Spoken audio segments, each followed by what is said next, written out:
actor whose first role was in the highly rated Grange Hill. I say highly rated, it only got a satisfactory from Ofsted. It's Kevin Bishop. And on David Mitchell's team tonight, young and good-looking, he's at least one of those things. It's the young Josh Widdicombe. And an historian and broadcaster who says she's into historical fashion.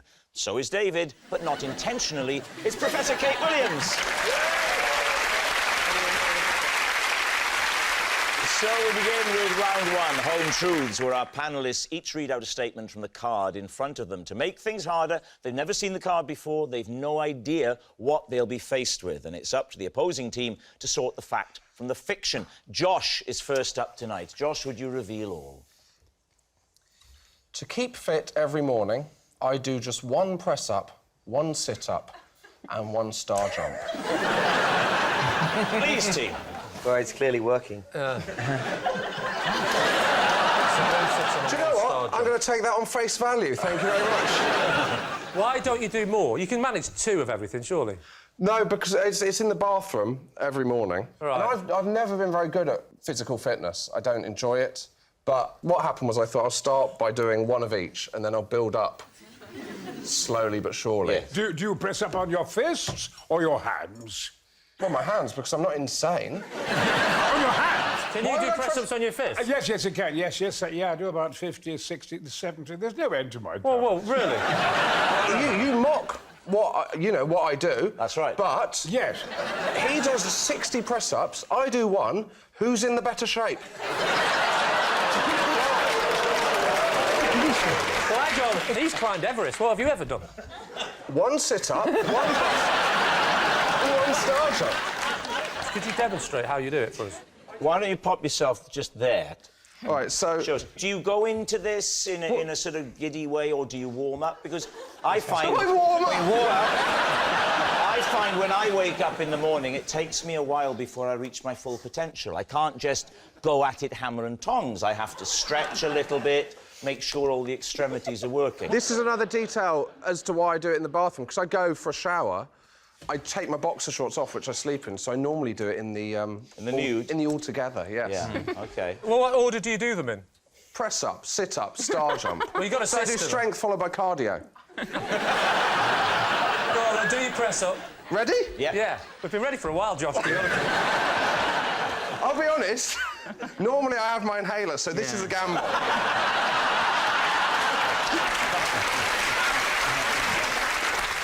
Are you this reticent at home in the morning? No, but normally Lee Mack's not sat in the corner making jokes at me. Whoa. I'm never there. I'm never there. I just want to make that absolutely clear. Can I ask you a question, Josh? Sorry. Do you live with anybody? Yeah, my girlfriend. Oh, OK. Not Yeah. true. It's a lie. So walk in, close the door, walk across. So, whoa. You live with your girlfriend? Yeah. Why do you need to close the door? Oh, because, come on, how emasculating is my exercise routine? I don't know. We haven't seen it yet. I do think as well, Lee, it's very important to keep mystery in a relationship if you want to maintain the magic. If you parade in front of your partner without a second thought, I think the magic can slowly diminish. Well, I'm lucky because my wife is blind. I think she's the lucky one in that relationship. All right. Right, walk in, close the door, and then... All right. Straight down. Into the press-up. 1. Round. Ooh. Into the sit-up. Straight with that one.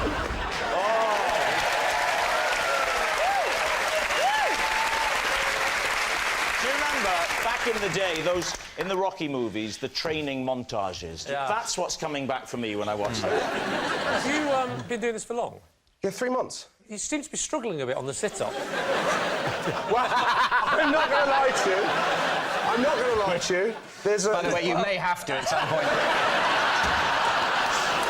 There's a ridge under the bath that I can normally stick my toes under, so I use that. Oh, so you even cheat for your one sitter? Brian, does it ring true? Yes, it does to a certain extent. I mean, because I sleep naked. As nature intended. And I've got lots of animals. I have a Jack Russell female that absolutely adores me, and she sleeps between my legs. And she wakes me up by scratching my privates. Yes. Can I just check? Have I had a blackout and we're talking about something else? So Brian thinks it rings true. Kevin, what did you make of it? I think it's silly, But it's working. You've got to see that it's working. I think it might be true. Well, I have to go with my team and say true, then. Wow, OK, true. Josh, truth or is it a lie? It is a lie. Yes, it's a lie. Josh doesn't do one press-up, one sit-up and one star jump every morning. Brian, it's your turn. While searching for a mythical beast in the jungle, my boat was skippered by an orangutan. Sorry. Well, we've had this one before. Yes. I'll make it easier. It was a canoe. He was paddling a canoe. I wasn't imagining one of those big cruise ships. Not a big ship. I went as the guest of the Viceroy of Malaysia, and we were there specifically to hunt for the orang pendek, upright Brian, man, can I just which stop is you? which is a kind of yeti. We got into the canoe, and there's a canoe there, and this orangutan, they always love me because I look like a gorilla. I got in it, and it rode, and I made noises at it. I actually developed the noise for the King of the Gungans in Star Wars. I played Boss Nass, and when the Jedi wanted me to help them, they all kneeled in front of me. I stepped in front of it. And this, when I did that to the orangutan, you went...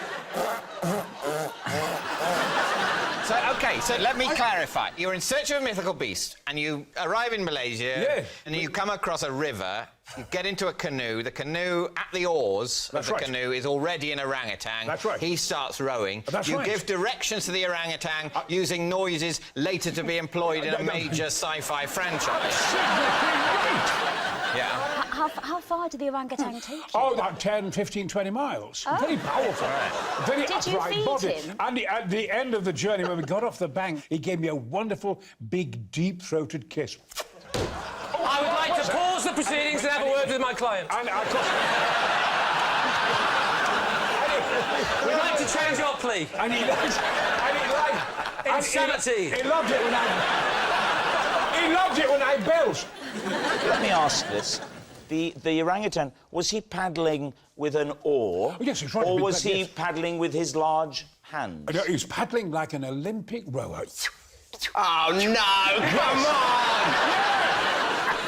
on! So, David, what is your team thinking about Brian's story? Kate, do you think it's Well, true? I like the detail, but I'm concerned about the distance the orangutan succeeded in. Had it been just 5 metres, I could have believed it, but all that way... I think it would have the upper body strength, Yes. but would an orangutan see the point Yes. of rowing strangers 20 miles? Do you know the only thing I don't buy is that? Well, I once heard a podcast in which someone described a chimpanzee making a gin and tonic. Well, sorry, David, you have won me round. Yeah.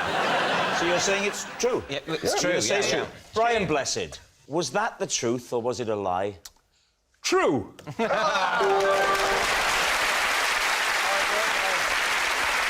Yes, it's true. Brian's boat was skippered by an orangutan. Kevin, you're next. Right. I once found my postman's finger. OK. Where? On the floor in my hallway. On the floor in your hallway? Well, he Been sliced off by the letterbox. Sliced off by the letterbox. He was posting a letter through my letterbox on a Saturday morning. And... That doesn't sound very likely.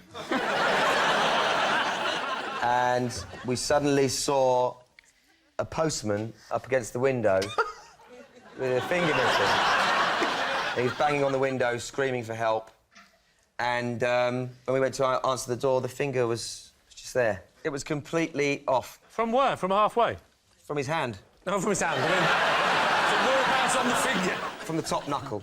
You can stick it back on, can't you, and tape it and things Yeah, like that. yeah, And help we, before the hospital comes along, the doctor. We put it in ice. And he took it to the hospital with him. And they stitched it back on. And did it still Apparently. move? I don't know. I've not seen him since. Had you previously noticed quite how vicious the action on your letterbox was? Well, I've never posted a letter in my own letterbox. Oh, you've had to pull a bulky one through. We all have. And I have.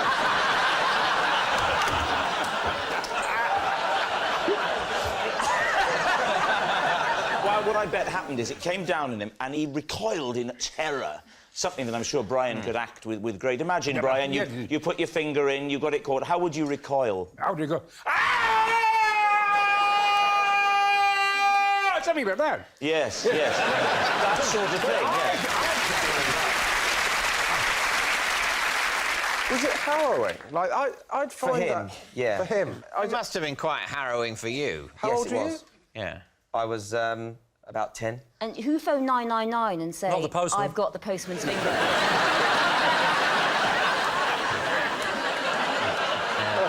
I mean, let's be practical. You could use your other hand. So, David, what do you think? Do you think it's true? I don't. I think it would have been more kind of affecting. I think Kevin's a bit laissez-faire with something that would have maybe been He quite... wouldn't be able to tell a story like this yet. Because it'd be so traumatic. Yeah. And in fact, whenever anyone beckoned to him, he'd scream. Do you beckon to someone, or do you beckon someone? Probably beckon. You're right, I've wasted a preposition. So what do you say, truth or lie? Yeah. I don't want it to be true, because if it is true for Kevin's postman, it could be true for ours, because... Well, Well, might suddenly it happen. explains all Might those just fingers happen. on the doormat. Yeah. I think it's not true. I think the ice is too convenient and it... I don't know what I mean by that. We're going to say it's not true. So it's a lie, then? Yeah. Kevin Bishop, the truth or a lie? It is, in fact, true.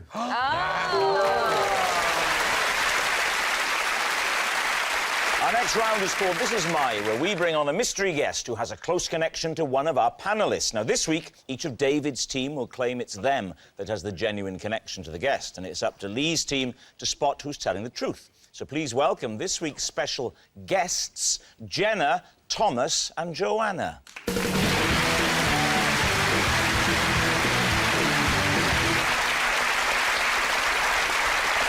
So, Kate, first of all, what are they to you? This is Jenna, Thomas and Joanna, and they let me sleep in their tent in Glastonbury when I couldn't find mine. OK. Josh, how do you know them? This is Jenna, Thomas and Joanna, and together we made up my entire school year. Right. David, what is your connection? This is Jenna, Thomas and Joanna, and I nudged them into a canal when I lost control of my Boris bike.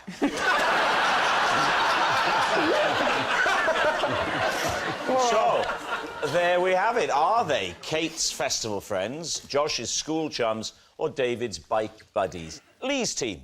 Josh, when you say between the four of you, you made up your school year, do you mean it didn't exist?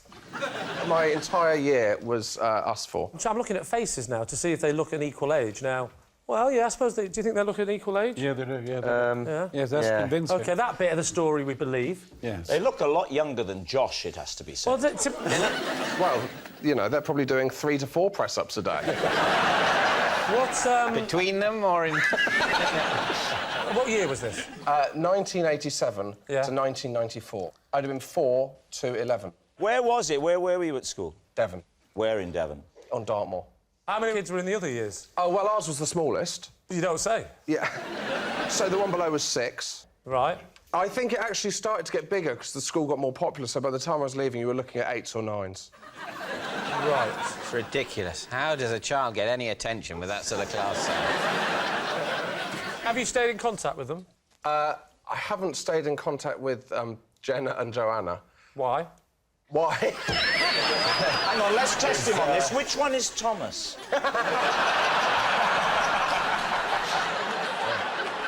Thomas is in the middle. And I've seen him a couple of times because his brother's married to my sister. Really?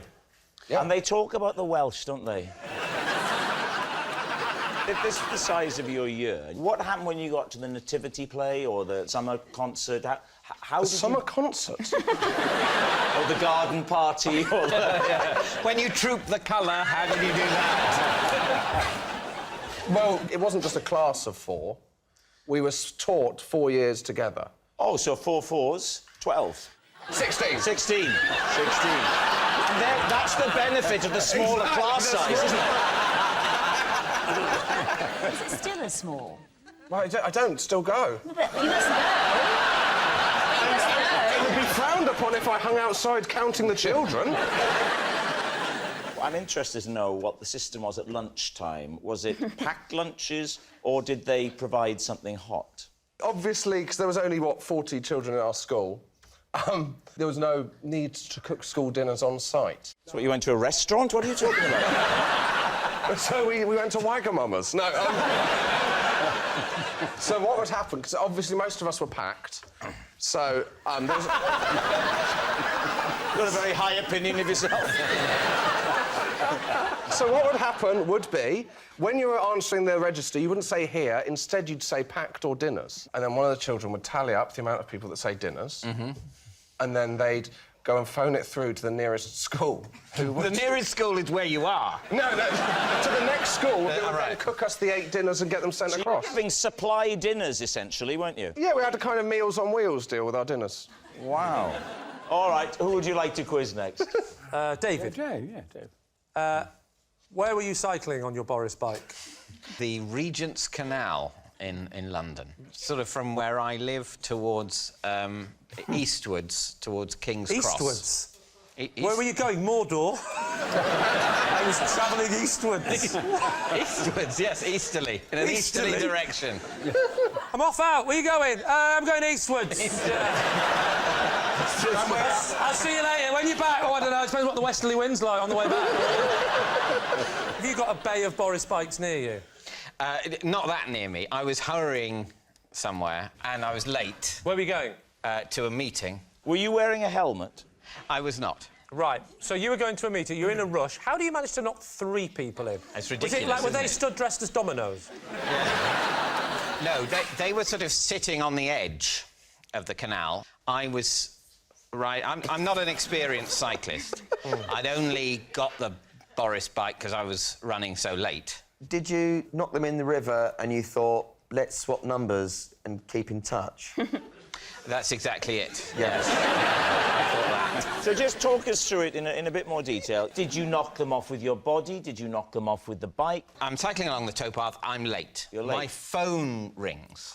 It's the people at the meeting. And I'm afraid I answer my phone on the towpath. Without a helmet? Helmetless. David. You don't expect me to put a helmet on to answer my phone. And when they went in, what did you then do?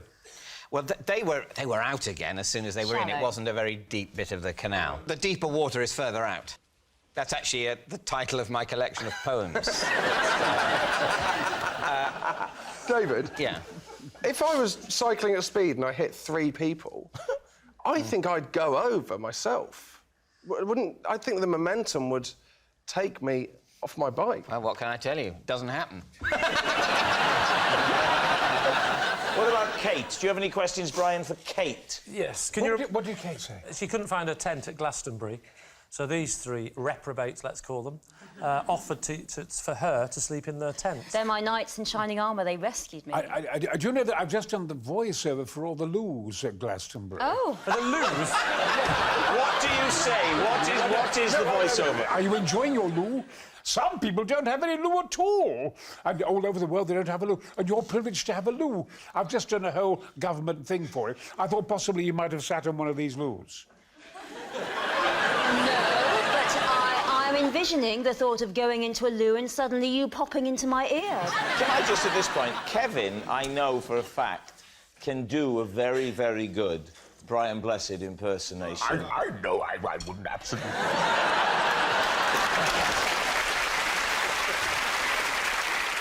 Are you sitting down? Are you sitting comfortably? Oh, great, now I've got it in stereo.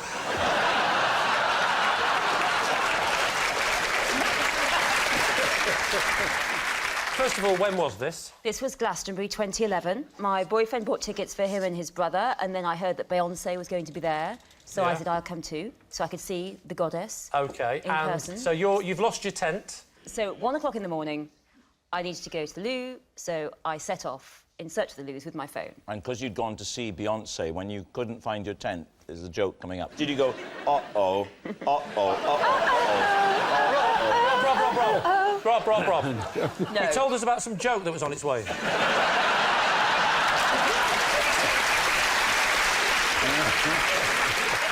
So you come back and you can't find your tent. Well, I had a bit of a loo mission because the first set of loos were not clean, and so I had to try and find some more. So I went. Someone said there's some more over there, and there were people, sort of, you know, making new friends there. So I didn't want to stay there. This poor woman who was taking pity on me said, there's some other over there. So I went to the other ones. And This is like a quest. Yes. First set of loos too dirty. Second set of loos too sexually compromised. Set This of is loos the number voiceover 3. you want in the toilet, ladies and gentlemen. Don't forget, this is for defecation, not sexual compromise.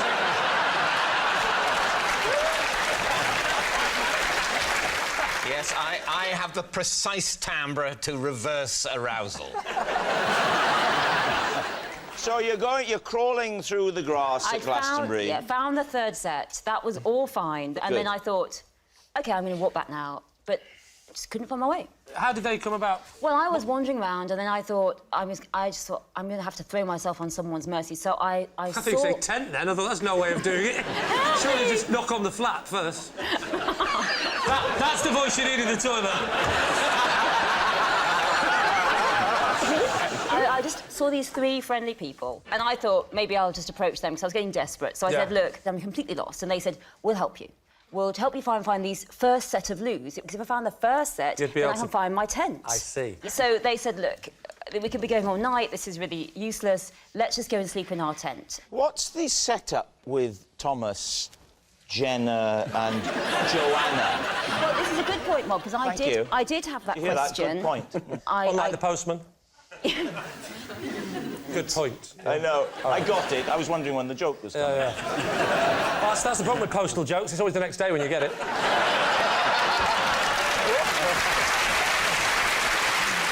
All right, we need an answer. So, Lee's team. Are Jenna, Thomas and Joanna Kate's festival friends, Josh's school chums or David's bike buddies? Is there any truth in David's story? Oh, no, not at all. No, not at all. Their escapade sounds like Toad of Toad Hall with the bike, going to the Boris bike, going down the canal. Regent's Canal, of course, that's near the zoo there, where you get lots of orangutans. At the very least, it's unlikely.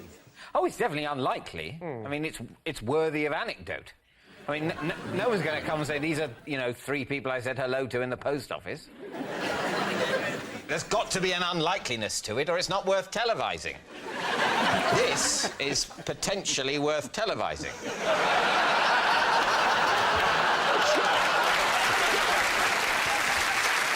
I think it's Josh. Brian thinks it's Josh. Yeah. Kevin? I also think it's Josh. Is it the ages? Because they do look very similar age. I have to say, Tom in the middle of the 3 looks like he's had a slightly harder life. I'm going to go with Josh. You're going to say it's Josh. OK. On behalf of the 3, Joanna, would you reveal your true identities? We are Joanna, Thomas and Jenna, and together we make up the entire year of Josh's school. And here's the proof. We've got the school photo. Have a look. Thank you very much, Jenna, Thomas and Joanna. Which brings us to our final round, quick-fire lies, and we start with... It's Lee. Because it irritates me so much, I'm always correcting people when they wrongly call fog mist and mist fog. David. All right. What is the distinction, Lee, between mist and fog? Well, that is a very good question, David. Yeah. Any others? Mist is... I used to live by the coast. We used to have a lot of sea fret. You know sea fret. Nope. What's sea fret? Sea fret is like it's a sort of mist. Right. It's produced by the sea. Fog-like, you might say. That really irritates me, that, David. There is a thing called sea fret, and it's when the mist comes off the sea. It's the water that comes off the sea, and we used to have a lot of that. And I remember my mum said, oh, it's foggy again. And I killed her. I would say that was when it started. I call that day one. So, here's a question maybe familiar to you, Yes. Lee. What is the difference between mist and fog? I'll tell you exactly the difference. Mist comes from a very rainy day, which then becomes... Misty. misty. Whereas fog is when it's foggy. Fog comes from a drop in temperature. It's very cold suddenly. There has to be a sudden temperature change for fog. Mist is the opposite and is often created by heat, which causes water to evaporate and thus causing mist. And be honest, you weren't expecting that, Luke. So fog is as a result of a sudden drop in temperature, mist is a result of evaporation caused by heat. Yeah. And can you tell to look at it? Or do you have to have known the meteorological backstory? You can tell by looking at it. Mist is... how can I describe it in layman's terms? It's mist thinner. Yeah, fog is denser. Mist is a little bit... It's a bit easier to see But something how in could the you mist. tell the difference between a light fog and a heavy mist? You can tell the difference in the same way as you can tell the difference between a light, fat person and a heavy, thin person. When was the last time you corrected someone on The that? last foggy day we had. Who was it that you corrected? Corrected a sailor, actually. How did you find yourself to be I was with on a sailor? fishing trip. On a fishing trip? On a fishing trip, just Where? off the west coast of Scotland. What were you doing up there? Lost. It was from Brighton we left. What do you feel about the Paul Gascoigne song Fog on the Tyne? I feel worse when he took that penalty and he missed.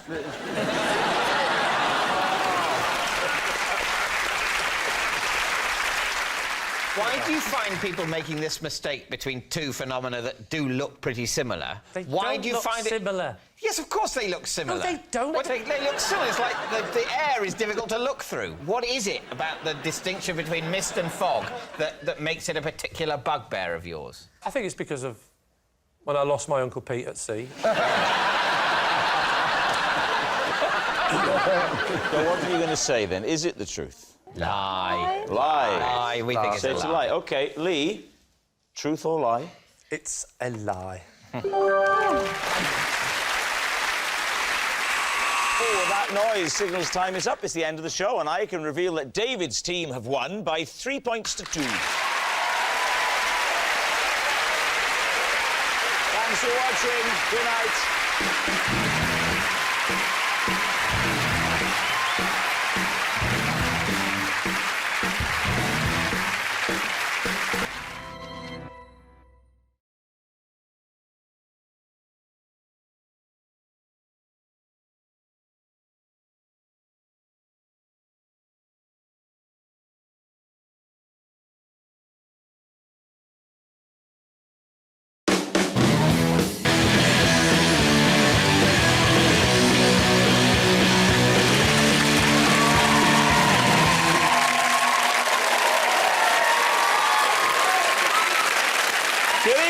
Welcome along to Would I Lie to You, the show all about lies and liars. On Lee Mack's team tonight, it's as if the grey clouds have parted and a ray of sparkling sunshine glitters down to catch a butterfly's wing as it lands gently on a summer flower. It's Jack Dee! And a man who is half English and half Polish, which means that he's constantly trying to book himself to tile his own bathroom. It's Peter Serafinowicz. Racist! And on David Mitchell's team, a woman who stars in Gavin and Stacey, with me, had a #1 hit, with me, and later will be going home in a taxi. It's Ruth Jones! And what can I say about this man that hasn't been said before? He's Britain's tallest fireman. It's Jason Manford. Right, off we go with round one. It's Home Truths, where our panellists each read out a statement from the card in front of them, and to make things harder, they've never seen the card before, so they've no idea what they'll be faced with. It's up to the opposing team to sift the fact from the fiction, and Ruth is first. Ruth, would you reveal all, please? I once secretly swapped sandwiches with Rob on the set of Gavin and Stacey because a dog licked mine. Is that right? Seriously? Well, we don't know yet, do we? What was the dog doing on the set? It was a dog that we feature in the show, Gavin and Stacey. Called? Oh, No, what's the show called? Just... Gavin and Stacey. She's good. Dog in Gavin and Stacey? Yes, and he runs The one that runs along the promenade? Oh, yeah. Did it have any negative effects on Rob?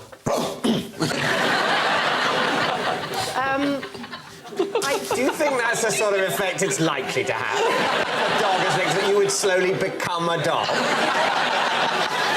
I think it's been more some sort of bacterial infection than actually morphing into a canine. Well, here's the thing. A young student in America, Peter Parker, got bitten by a radioactive spider. What was the sandwich? Cheese and onion. And you let me eat it? Well, it was a bit of a bet. It was a... Look, so everybody was in on it? It's prompted a confession in me. We're having people over for dinner, and our dog got onto the table and started eating one of the starters, but while everyone else was having drinks. And my wife just got it out of its mouth again and put it and just patted it, and so I made sure Rob sat there. Sorry, Rob. Not true. No. Never been to his house. No, never will. So when did the dog just take one lick and off he went? It was the sandwiches at tea time, that come at tea time. Let's call them the tea time sandwiches. What? You heard. And there's a big platter of them. I put some on my plate. I put it down to go make myself a cup of tea. The dog... You put it down on what? It was one of those, you know, those big tables, trestle tables. Anyway, I saw the dog out the corner of my eye lick the sandwich. You said a trestle table, though. Trestle tables are quite reasonable. They're not coffee tables, they're high up. That dog must have actually got up on the table. No, but it was a big dog. Oh, he's got rabies! I am. Look at this. It's coming out now that I know about it. I think we should move on because Rob wants to go for a walk. I'm amazed I've been allowed up on the furniture, to be honest. Lee, on that note, let's take a guess here. I think Ruth is too nice to have done this, but on the other hand, there's a little bit of guilt there. There's a little bit of guilt. She's Come on, reluctant. it's hardly the JFK conspiracy. A dog licked a sandwich. I believe that would happen. Like JFK. That's a no-brainer. Yeah.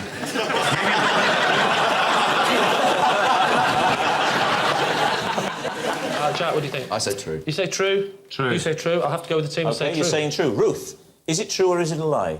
Rob? It's a lie! Oh, thank God. I would never do something like that. Well, thank you, I'm glad, yeah, OK. Wow. It's the best news we've had all series. It's a lie. Jack Dee, you're next. I developed a word association system to remember people's names, but gave it up when it backfired on me. David.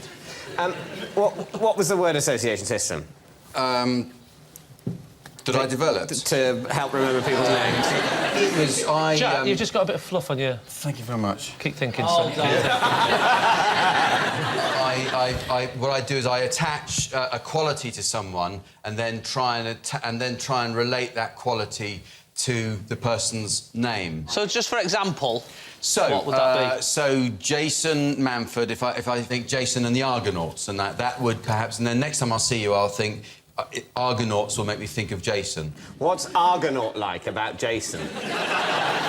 For instance, Jason the Argonauts, I might therefore J and Argonaut gives me Juggernaut. Right. And you look to me like a lorry driver. Right. So therefore I I would think lorry driver Jason. And then when you next meet him, you say, "Hi, Yorkie, how are you?" It has been known to backfire. Which is where we come to the hilarious backfiring anecdote. Oh, that was a bad one. Yeah. We met someone on holiday, and his name was Charles, and he wore very big sunglasses, like only a blind person would wear. And so I thought, that's brilliant, Ray Charles, because I remember from the sunglasses, and therefore I will get Charles. And then so next year when we go, I can confidently say, hello, Charles. But it didn't work, because 12 months later, and you've slightly forgotten what you'd set up as a system. So he walks in, I go, hello, Stevie.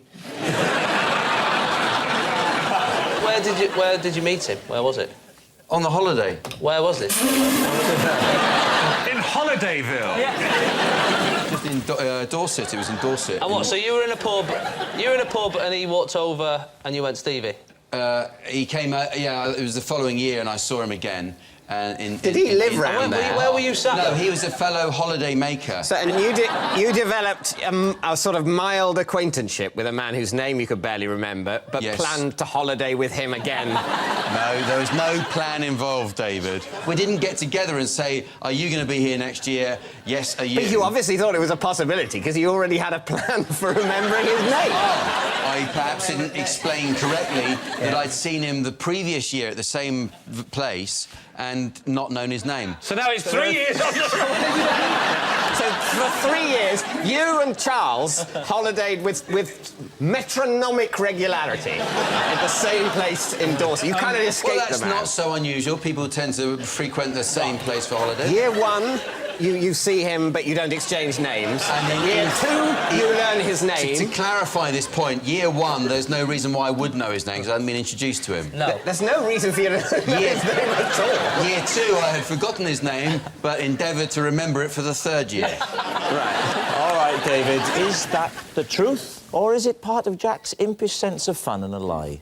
I think it's the truth. Do you? I think it's a lie. I think it's true. I think I'm going to go for true. Fine, that's all right. You know. You're saying true? That's fine. Yeah. That's the team decision. OK. Jack Dee. It was true. Oh, Hey! That's me. very good, well done. Don't believe me. It's true. Jack did develop a word association system to remember people's names, but gave it up when it backfired on him. Right. Jason, you're next. OK. For 10 years, I refused to go into any branch of McDonald's after a girl dumped me in one. What, you mean this girl took you there and left you there? So you phoned ahead, made the reservation. I'm terribly sorry, Mr. Manford. I'm very busy tonight. How old were you? I was 16, she was 15. Oh, hello. So, actually illegal. You were on a date with her, or...? Yeah, well, I think we've been to the cinema, and then afterwards we've gone to the McDonald's. So when you were at the cinema, had you perhaps committed something of an indiscretion at the cinema, which prompted her then to end the relationship at the fast food restaurant? I'd chosen Jumanji. Can I ask, did she eat her meal before she finished with you? I ate them both, I think, crying. Oh, this is... Finally, can I ask you, Jason, what prompted you to make a return to McDonald's in the end? I think I was, needed a wee, like everyone else. But it was 10 years, a whole 10 years that you didn't enter that restaurant. 2, 3 years ago. Wow. I finally went back in. I looked that clown in the eye and I walked right into there. She was still there. She was still there. I don't know, what do we think, Jack? I think he's telling the truth. I think he's dumping material he wouldn't dare do on stage. You say true? True. I'll go for true. You want to go for true? True. They're saying true. Jason Manford, are you telling the truth? It is the truth. What a roller coaster of a life you've led. Yes, it's true. Jason, you've never been able to get over that girl dumping you all those years ago, but I can tell you now that she's here tonight. She's not. No, it was a physical joke. Our next round is called This Is My, where we bring on a mystery guest who has a close connection to one of our panellists. So please welcome Ian.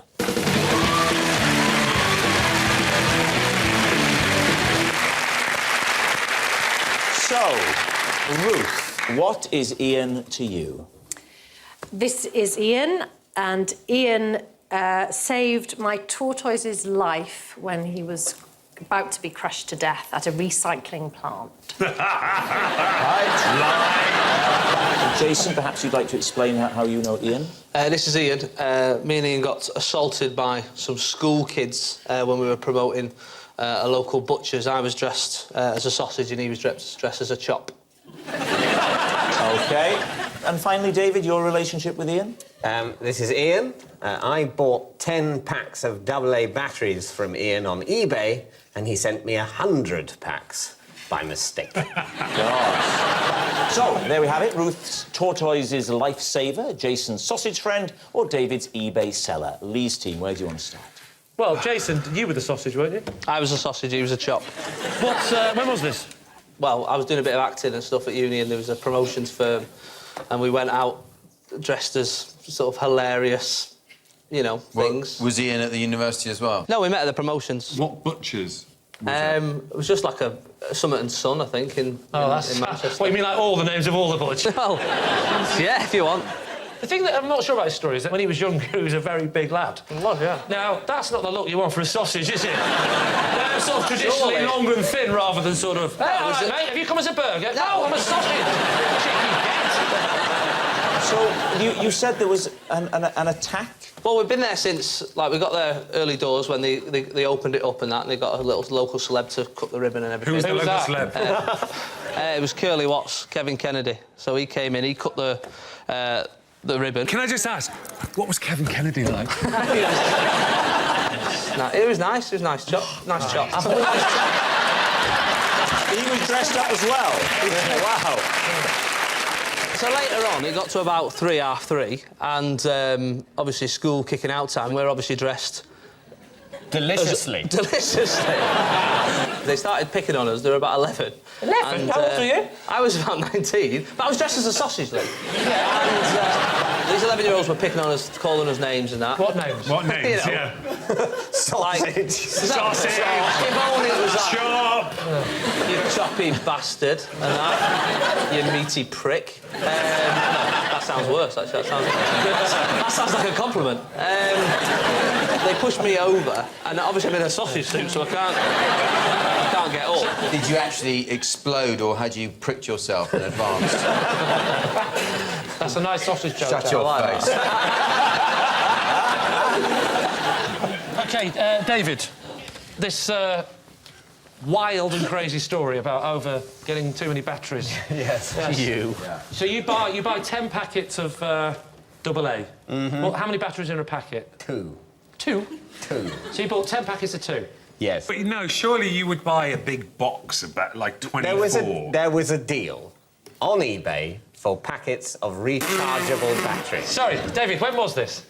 About 3 or 4 years ago. Your career 3 or 4 years ago was going all right. Are you telling me that you were getting back from Peep Show and going, yeah, it went all right, but let me see how I can save money on batteries? To be honest, I came to a decision in my life 3 or 4 years ago that I wasn't going to continue with my previous battery regime. So I decided I was going to buy a load of rechargeable batteries and have them on a sort of loop. Forever and ever and ever. I would never, ever, ever again, ever have to buy a battery. What needs 10 batteries? No, like there's the remote control for one television, the remote control for another television. Ooh, Mr. 2 television. Ooh. So he sends you 10 times the amount? Yeah. So he sends you... 100 packs of 2. So 200 batteries. Which I must admit was more than I had a use for.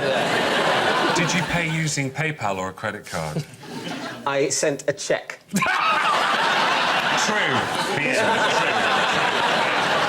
I think this story's got a lot of positives and negatives.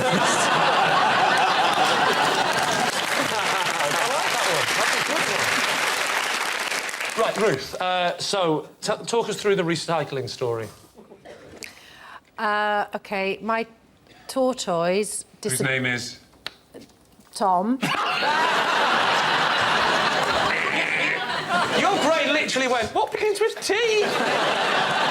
On the tortoise. Yes. Tom. He disappeared from our garden a couple of years ago. Well, they're known for running off quickly. So your tortoise has vanished? It vanished. So after 3 days, we started to actually worry and tried to work out where he may have gone. Right. Did you go into his room and look at his diary? He's been groomed on the internet. We did then worry that maybe he'd climbed into a bin bag and been taken away with the rubbish. So we phoned up the council and explained the dilemma, and they said, we'll go through the rubbish and we'll get back to you in a couple of days. Yes, because they're cooperative like that, aren't they? Yeah. If you have one of those phone calls, if you're worried your tortoise is in the rubbish, press 2. So then 5 weeks went by. Did you put, like, posters up like you do with cats? Did you? Tortoise missing, answers to the name of... Tom.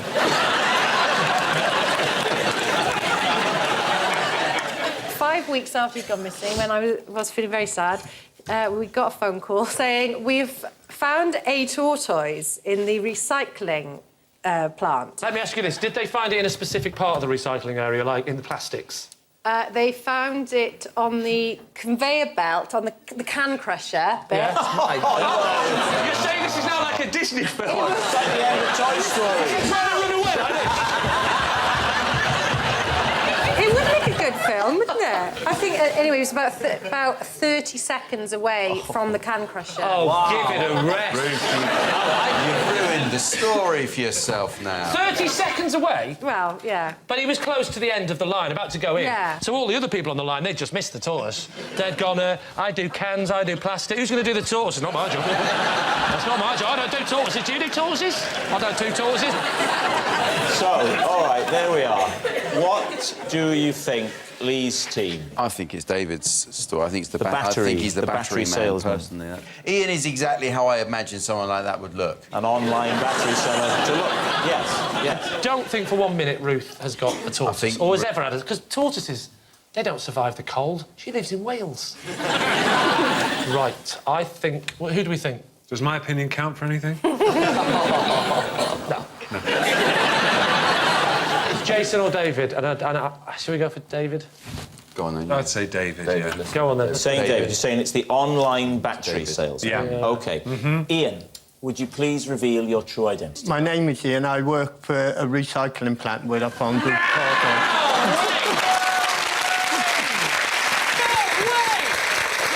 Yes, Ian saved Ruth's tortoise's life seconds before it was about to be crushed in a recycling plant. Thank you so much, Ian.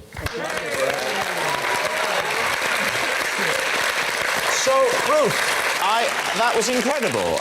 Is everything with the Toy Story bit on the...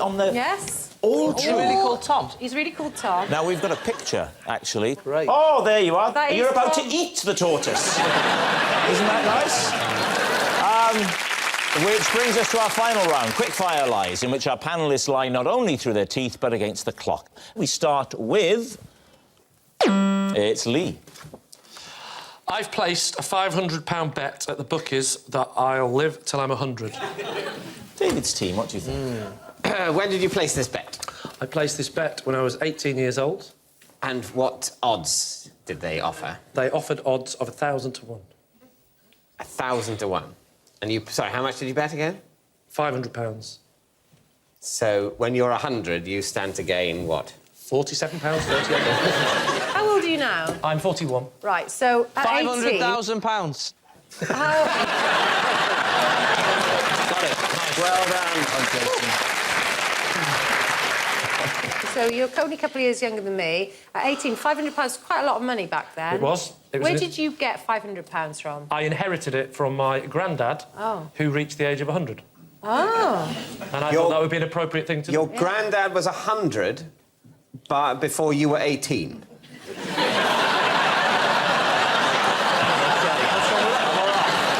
How old's your dad when you're 18? Sorry? When you were 18... when you were 18, your grandfather was 100? Yes. Yeah. No. So he was 82. Your grandfather was 82 when you were born, right? Can we stop calling him Grandad and give him his proper name of Step-Grandad?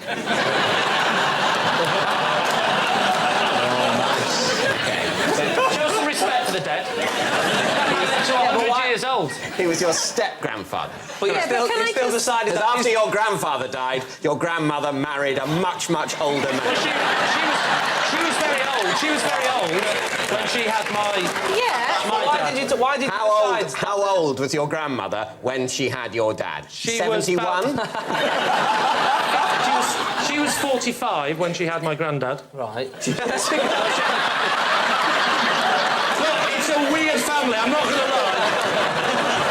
It's a very weird family. Why did you decide? It would make sense, that math. She was 45 when she had... The maths might make sense, but why did you decide that the genes of your step-granddad would be in you? £500, that would have got you an airfare to Australia. 23 years Surely ago. you'd have spent it on travelling or something like that. I just can't believe that you would... Oh, yeah. I was grieving. That was not the time to go flying around the world. There's nothing more upsetting than a step-grandfather dying at 100. I'll be honest with you, none of us expected it. David, time to guess. Yeah, it's a lie. It's a lie. You're saying it's a lie? It's a lie. Ruth thinks it's a lie. Jason thinks it's a lie. Lee, is it a lie, or were you actually telling us the truth? It is, in fact, a lie.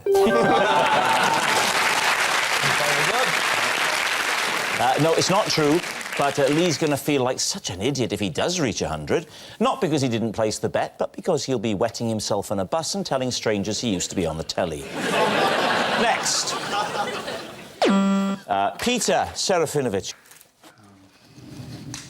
You're getting out a gun?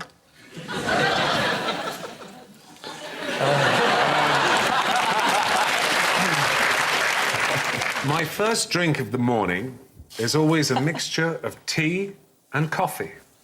I call it cough tea. Peter, before you jump in, I couldn't help noticing you put on a pair of sunglasses there. Why? This is so I don't give away any tells with my eyes. I'll take them off. Okay? Yeah, you can't... Yeah, but to be fair, he still looks quite cool.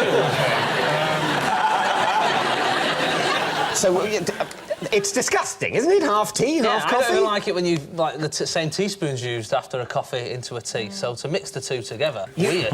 You like that, do you? Well, I did it by accident when I was about 8. And my mum was like, what are you doing? But then I had a swig of it. Oh, you would? Yeah.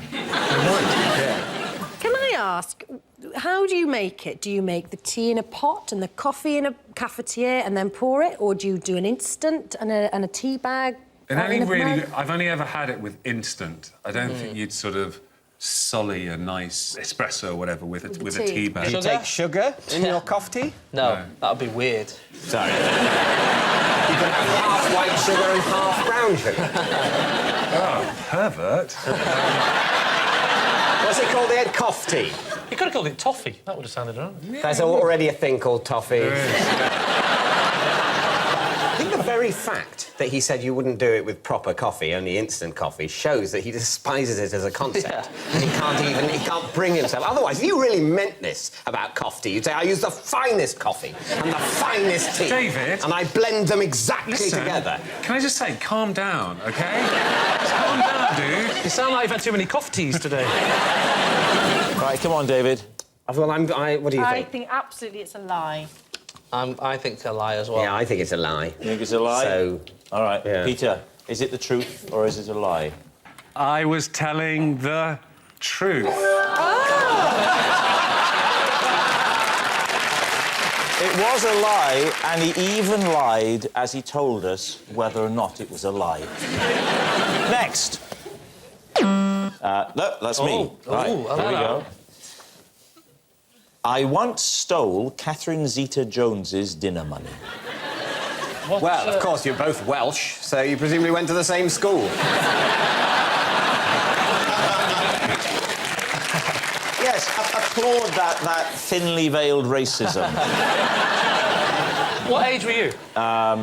I would have been school age, young, about, I don't know, 10. Catherine Zeta-Jones is about She's 40-odd. Well, I'm 45. Yeah, she was younger than me at school. And is even younger now, apparently. So you were 10? You were 10. And she was about 5. You stole a 5-year-old little girl's dinner money at the age of 10. You bastard! No, I didn't steal it as such. It was a misunderstanding. Right. What was the misunderstanding? How did her money end up in your hand? Well, I arrived at school that day, and as I walked into the school, Catherine Zeta-Jones's mother saw me and said, "I've forgotten to give Catherine her dinner money. Would you give her the dinner money?" And gave the dinner money to me. And I forgot to give her the money, and I spent the money on sweets. And what was this school? It was called Swansea School. Swansea? Swansea School. It was called Dumbarton. Oh, not Swansea then, Dumbarton. In Swansea. Oh, right. Have you met her since? Yes, I have, actually, yes. And have you had a hilarious... Oh, tell us about when you met her. Here's your £3. I'll tell you that when I met her, this is true. When I met her, which is not to say... which is not to say that the other one is true. I met her at the BAFTAs when she won for Chicago, and she had an American accent. That's the story. Oh, right. So give me my £3 back, Bryden. So what are you going to say? Truth or lie? Lie. Lie. Lie. It's got to be a lie. Lie. Because, You say lie. You're too an honest man not to have gone back and given it to her. So, David's team. I think it might be true.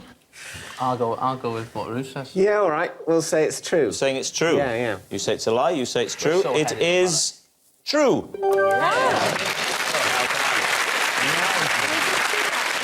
Yes, it's true. I did once steal Catherine Zeta-Jones's dinner money. It was a long time ago when we were kids. I now feel old age creeping up on me, as does Catherine, every morning when Michael fancies a cuddle. And that sound tells us time's up, and it's the end of the show, and I can reveal that David's team are the winners by 8 points to 3.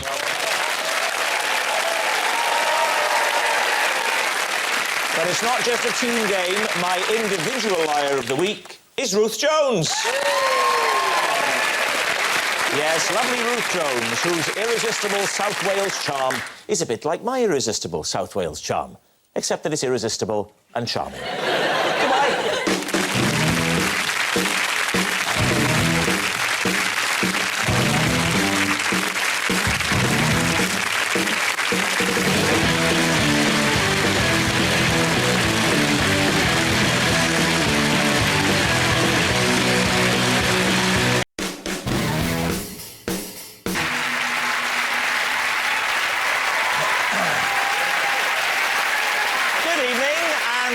Welcome to Would I Lie to You, the show where fabrication is the name of the game. On David Mitchell's team tonight, star of the award-winning sitcom The Thick of It, who says most MPs claim to love the show. My God, MPs will claim for anything. It's Rebecca Front. And a splendid comedian who's so young that last year he won in Firth. It's Miranda Hart. And a man whose will-they, won't-they relationship with Margaret made The Apprentice a hotbed of sexual tension for 5 series. Nick Hewer!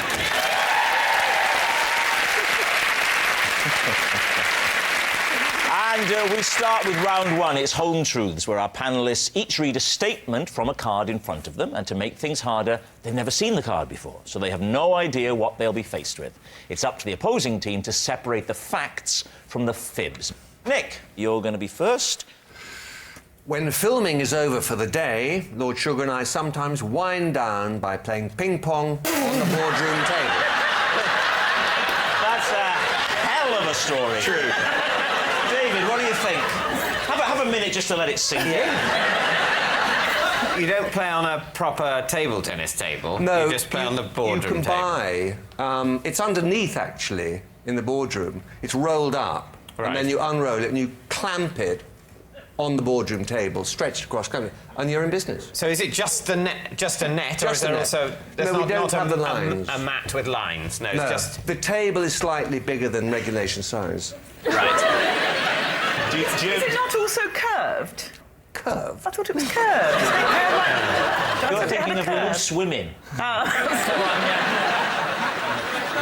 It's difficult to tell watching on television, but how much room is there at the ends of the table? Oh, plenty. OK, I believe you. Ample. Because you have to be able to back off quite a way when playing table tennis properly, I happen to know.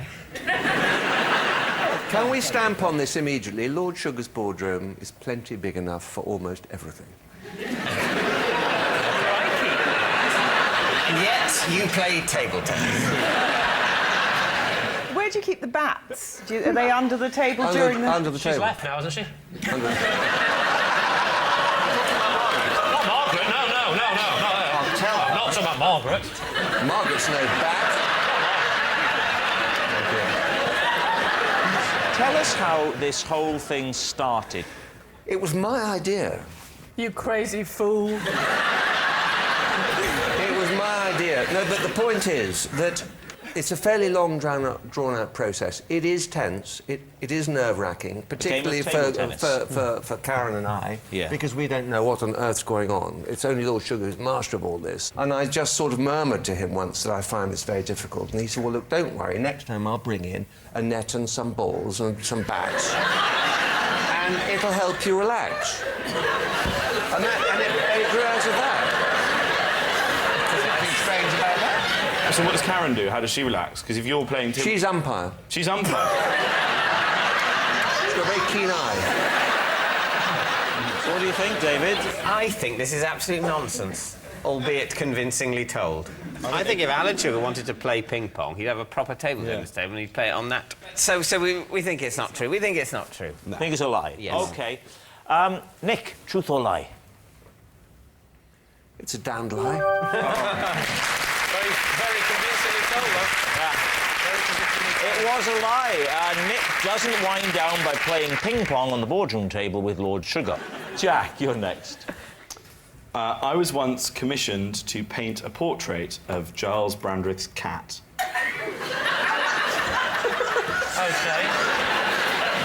Would you point out to some of the younger viewers who Giles Brandreth is? Giles Brandreth presents strands of The One Show, and he was an MP, and he wears jumpers. Here's a picture of him, OK? OK. How did he hear about you? I did a lot of art around the area, not like graffiti, but... What is this area? Barnes. OK. And I've always been an artist. What was the cat called? That... I can't remember the name of the cat. It was a black cat. Right. Lucky. Lucky. How much do you get paid? £130. £130? And also, I'm allergic to cats, so... Danger money. But it was like... Well, no, it was 130 quid and I was 18 at the time, so at that stage of my life, I would have worn the cat as a mask. How did you paint it? They didn't ask that. Did the cat pose for you, or did you have I had to do sittings with the cat. Shut up! Come on now. I did. You do not paint a cat and go, cat, sit on that for 3 hours. The cat moves around. Yeah, no, and it kept moving around. It was the most annoying cat ever. Because I was like, please, it's a cat. sit down. Sit on the stool. Come on, you can painting a picture of it. You can do it. I'll be fine for 3 hours, paint me. It wouldn't. It's a cat. You can totally do a sitting with a cat. Cats are very sedentary. Yeah. They stay in one place all the time. You can't command the cat, but you say, oh, here's a good moment. The cat seems to be sitting. What Jack, position is the cat in the painting? Like, sort of that. No, come on. It wasn't a nod. It was like sort of sat like What was that about? That's how cats sit, like that. Oh, is their hands on their knees? Like, it was a normal thing like that. You go, oh, Jack's doing a cat impression. That's a cat. So the cat is sitting or standing? Sitting? Well, do you want me to do it like that? Anybody with half a brain would have taken a picture of the thing, gone home and painted it at home, wouldn't I love this man. No. I would have done that, but I didn't have that choice. She insisted that I come so that I could sort of get to know the cat. I know Giles Brandreth. Do you know his cat? I know his wife. What's his wife's name? She's called Michelle. Is his wife Is that Michelle? true? You were bluffing, weren't you? It is. Do you know Giles Brandreth's wife?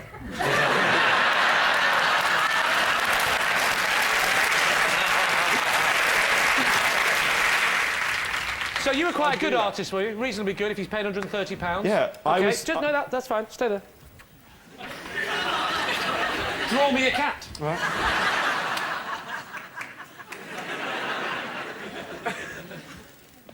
I should, at this point, tell viewers at home that whilst we do like to receive your paintings, we can't return any of them.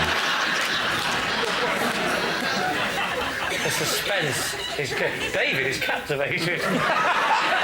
Actually, rather good. David's face is going, this is pretty. This is might have to do it quite quickly, obviously. Well, that's fine. We're not For going to. David, this is an extreme sport, isn't it? If people have just turned over, they're going to be thinking, what on earth is David looking at?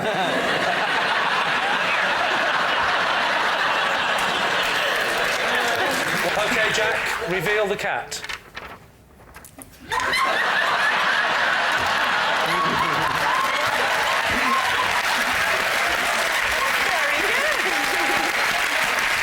Well, Lee, it's time to make up your mind. What do you think about Jack's story? Is he telling the truth, or is he in fact telling us a lie? I'm right down the middle. Because Giles, does he know you at this point? No. He knew me through the family, through mother, and then my mum. He knew me through mother. Jack, you're succeeding in making David look positively working class. I barely need to be here this week. I can't give it to him. I think it's a dreadful lie. It's 100% true. Oh, well, you two fight it out between yourselves. I'm not getting involved. It's definitely true. I'll go with you because I like him. Oh, touch me. OK, they're both saying true, and I don't want to argue with the team, so I suppose OK, you're saying it's true. Jack, true or lie? It is true. Well done, team. Yes, it's true. And this is the most exciting part of all. We've got the painting here. Now, this has been lent to us by the Brandreths, Giles and Michelle, and this is a bit special. Get ready.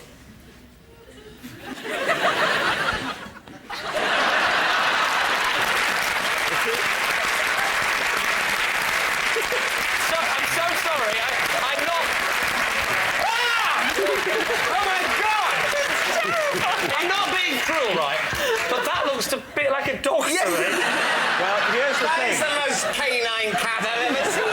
Here's the other thing. We've also got a photo of the cat, and we're going to do a very modern split-screen effect. Look at this. Ready? Look at that! It's not bad. That is eerie. I was like 17 when I did it. Yes, it's true. Jack was commissioned to paint a portrait of Giles Brandreth's cat. Our next round is called This Is My, where we bring on a mystery guest who has a close connection to one of our panellists. So please welcome this week's special guest, Zazie.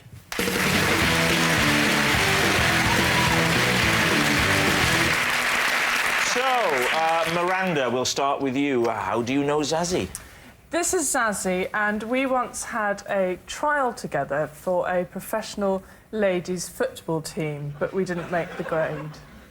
There we are, Miranda's footballing friend. Lee, how do you know Zazie? This is Zazie. I once cut off her ponytail on the school bus, thinking she was my mate Paul. Right, Lee's short-haired schoolmate. Nick, what's your relationship with Zazie? Zazie, my neighbour's daughter, she offered to mend my computer and inadvertently emailed to everybody in my address book a picture of my big toe. So there we have it. Miranda's failed footballer, Lee's cropped classmate, or Nick's accidental emailer. David? So, Miranda, what was the professional football team you tried out for? It was for QPR Rangers. No, QPR. QPR. So, what age were you? About sort of early 20s. Early 20s? So, isn't that quite old to be breaking into professional football? You haven't seen QPR play, have you? What position did you play? Well, we were just sort of tipping up. So just seeing...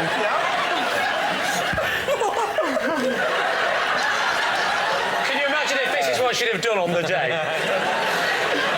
A lot of happy memories of your footballing past, obviously. You'd be very good at the team talk. Yeah. We were just hoping that they'd see us and say, oh, you're a defender. So you, I don't know why I'm finding this so funny. had you, when you turned up to try out, had you ever played football before?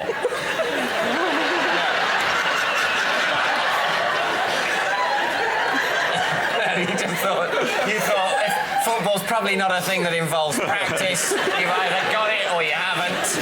I'll wait until I'm 23. I'll turn up at QPR and they'll probably let me in the team, and there I am, sorted. That's what you thought. We played a bit at university. I'm actually crying. As you had played? We played a bit at university, sort of mucked about, and we thought, hey, you know, we're quite good. Just you and Zazie playing, or were there other people in this team? We had some male friends who were, like, really into football, and we lived with them. And we, one day, probably, you know, trying to impress, said, we'll come and play football with you. And so they were thrilled. So you went... And they said, hey, you've got some skills in it.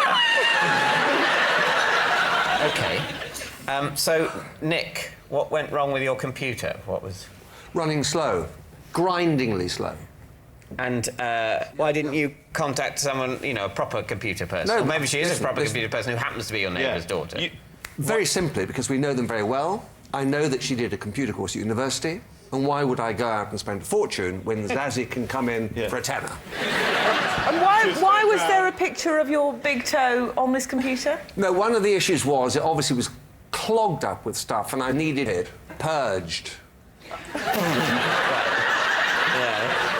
I told her that there were various folders that needed to go. My medical folder had to be deleted. A number of other folders I had to get rid of. My doctor is in London. We live in the country. I had had a very, very nasty accident, stubbed my toe, heavy bruising, the threat of a lost nail, and I thought that I would email it to the doctor, and he would then email back advice. Anyway, that was some time ago, and I wanted it now deleted. And, of course, she wasn't quite as good at her computing skills as I had hoped she was, or indeed that she had claimed. You are terrifying. No. I don't like to say this in front of her, but she had been drinking. And she pressed the email thing, and 700 people, including business contacts, serious people, were emailed a picture of this battered toe. Including Sir Alan Sugar? Yes. He was the first. He received a picture of your toe. He sent one back of his. So it was actually quite a bruising experience because people didn't find it at all funny. Lee, yes. You pronounce Zazie's name Zazie. That's the kind of guy I am. I'm a maverick. And you were at school with Zazie? Well, I was, yes. And before it's pointed out, I was in a different year, yes. OK. How much older? I think there was about 4 years difference. Right.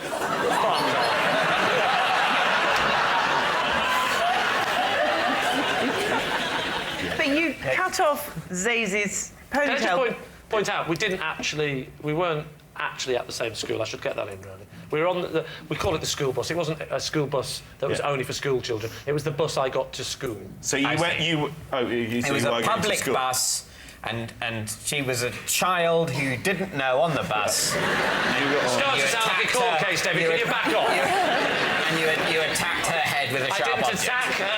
I did not attack a child on the bus. You mistook a child's head for the head of one of your friends. Yeah, I was about 15. She was, I don't know what she was, but she looked like... She looked like... Why did you want to cut off Paul's ponytail?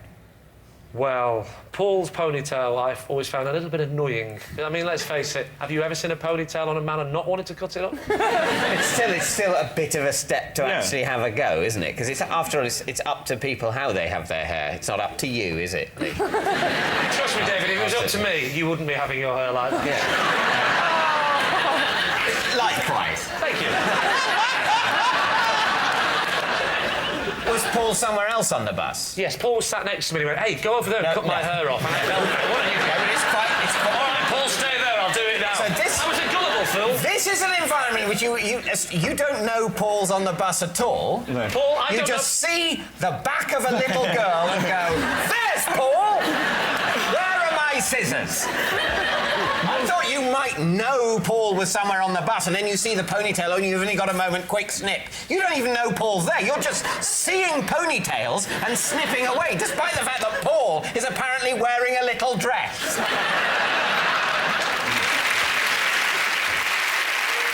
So David, what are you thinking here?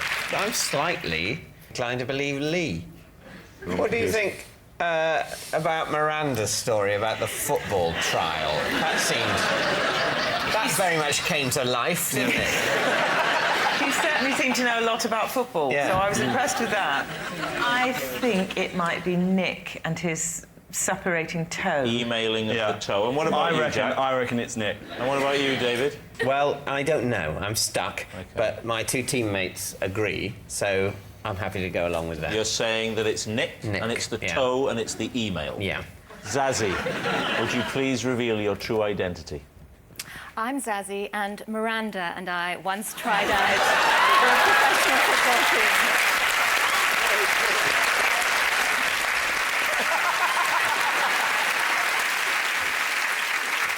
Yes, Zazzy did try out for a ladies' professional football team with Miranda. Thank you very much, Zazzy.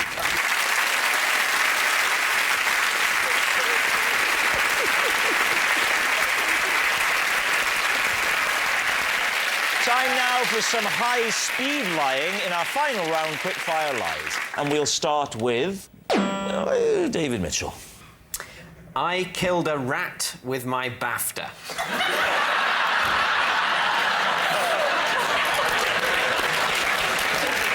I really hope that's true. I want that to be Brilliant if true. it is true. You got a BAFTA?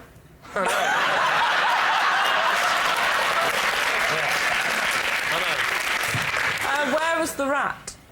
The rat was in some bin bags that were sort of outside, on sort of round the corner from my kitchen. Can I ask a question? Is this the BAFTA you won when one of the other nominees was me? I don't want to make you feel small, Rob, but it was the other one. How did you kill it? I didn't mean to kill it. Whoa. You didn't mean to kill it. Just meant to award it with the BAFTA. Yes, I run into the flat. I grab the BAFTA. Where is the BAFTA? The flat? It's on a bookshelf. Right. On display? Oh, absolutely, yeah. It's got lights round it. It's in what I call my me room. I then go outside with the BAFTA. I hold the BAFTA at arm's length, sort of over where the bin bags were, and I drop it. And you then get scuttle around the corner. Do you drop it with the idea of just shoo? That sort of... Sort of shoo, but maybe I'm entertaining the possibility of injuring it, and I don't like that side of myself. And by absolute coincidence, it's landed right down on the rat. Bang. Wow. And then there's silence. Look at you. Now that's where you're wrong. Right. Why? You get a squeal. Just a little, I'd like to thank my family, and then it would die. I know about rats. So have you killed the rat? Yeah, my dogs kill rats. And did it squeal? Squeal like hell. Well, dogs are much crueler than BAFTAs. True or lie? Ooh, I'm really torn on this one. What do you think, Nick? No, you attack a rat from a distance. You do not go hunting into your me room looking for something heavy. You think it's a lie? You're not sure? I'm utterly confused. Well, then I'm going to go. Again. I'm going to go for lie, but there's a bit of me that just thinks it could be true. Yeah, I I'll say know. lie. I'll It's say a lie. tricky Saying lie? Yeah. David, truth or lie? It is a lie. Yes, it's a lie. David didn't kill a rat with his BAFTA. You mustn't get obsessed by meaningless awards, as I was telling my children. Oscar, Emmy and Brit only yesterday. Next. That's me. This is the sweatshirt that my wife and I put on together when we are cozying up on a chilly evening. We call it the cuddle jumper.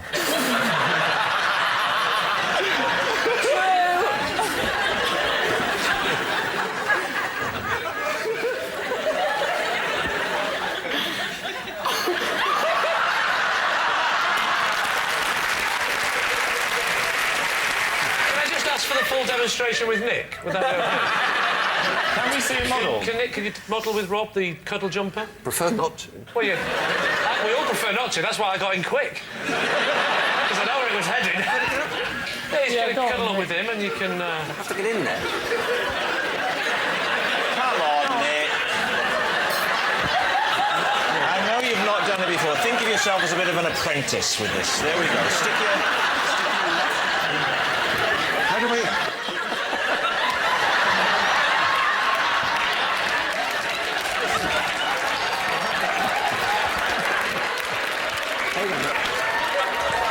You have to get your arm down.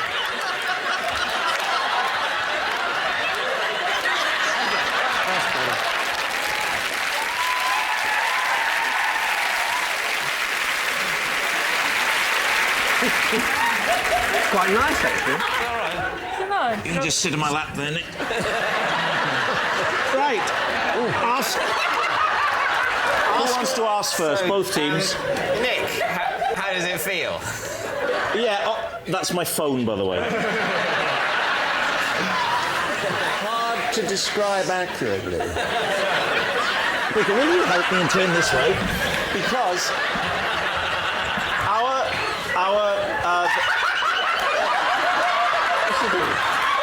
I'm not doing anything. I'm not doing anything. Our television room is very drafty. So, what are you doing? Whoa, go back. It's very drafty. And we saw this on a shopping channel, and we ordered it for a laugh. And it's actually, I mean, you'd have to admit, it's very cosy. He looks like a ventriloquist dummy now. I'll tell you what, Orville's let himself go, hasn't he? So we ordered it, and we don't wear it every night, but we do wear it sometimes. Is this the position you'll be in, where your wife will be... No, because we have more than one chair in our television room. So we sit on the sofa side by side. On the sofa, wouldn't yeah, but we haven't got a sofa. Well, that's a good question. You might have more than one chair. Have you got more than one jumper? It's a cuddle jumper. Well, why do you wear jumpers and cuddle up? Why did you get it in orange? We wanted that Guantanamo feel, you know? Do they have pants, too? No. You could have pants, couldn't you? 3 legs. Are you suggesting that you lose the pants? Does the design lend itself to intimacy? Yes. Not tonight, it doesn't.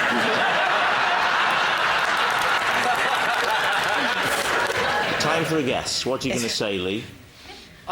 Miranda. I just really I want to get in your jumper now.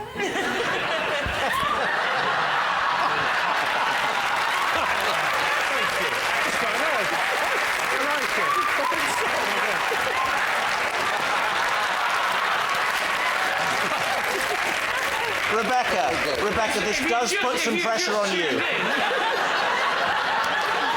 either mine or David's trousers. So what do you think, Lee? I don't want to rush you. I'm really cosy. So what are you saying, truth or lie?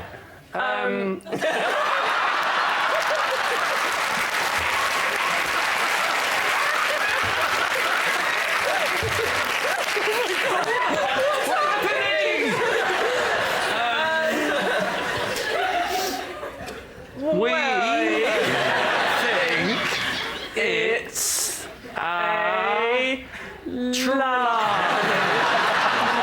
It's a try. Hang on. We have to consult our other team member. Come over here.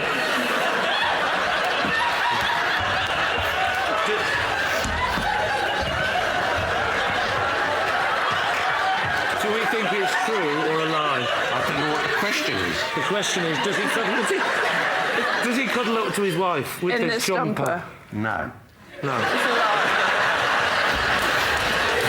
It's got strong thighs, this boy. Yeah, and you've got a very bony bum.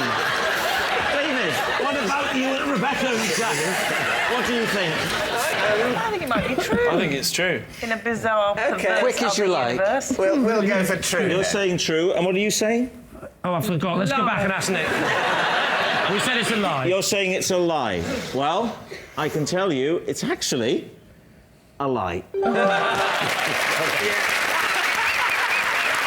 Now what do we do?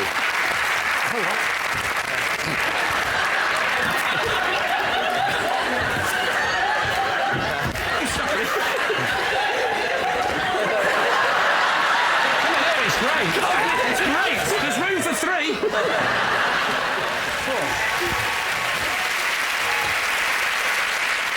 Yes, thank goodness it's a lie. It isn't the sweatshirt that my wife and I put on together when we're cozying up on a chilly evening.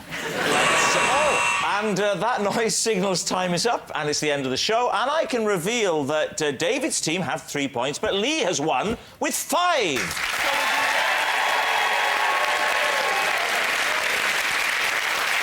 But it's not just a team game, and my individual liar of the week is Nick Hewer. Yes, Nick Hewer, who hasn't deceived the public so much since he had a picture taken with Lord Sugar, and they both look the same height. Good night. And there's more Would I Lie to You here on BBC HD next Friday at the same time. Good evening and welcome to Would I Lie to You, the show where it's fine to fib. On David Mitchell's team tonight, she says she'd rather be known for her journalism than her glamorous dress sense. Well, I'd rather be known for my comedy than for being a world-class lover. But we play the hand we're dealt. It's Emily Maitlis. And I'm not saying he went to a posh school, but the kids who had a packed lunch brought it in a hamper. From fresh meat and hit the road, Jack Whitehall. And on Lee Mack's team tonight, he's Carson the butler in Downton Abbey, a show that's meticulous in its attention to historical accuracy, even down to the colour of Lord Grantham's iPad. It's Jim Carter. As a method actor, on the set of Downton Abbey, I like to remain in character all day and even help serve lunch to the cast and the crew as Carson. Yeah, David, what do you think? Right.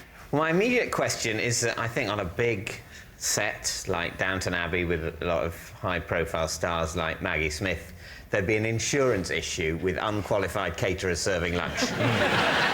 Nobody's ever told me there was an insurance issue. I don't do Maggie, I have to say. Maggie... Do you bring her food, then?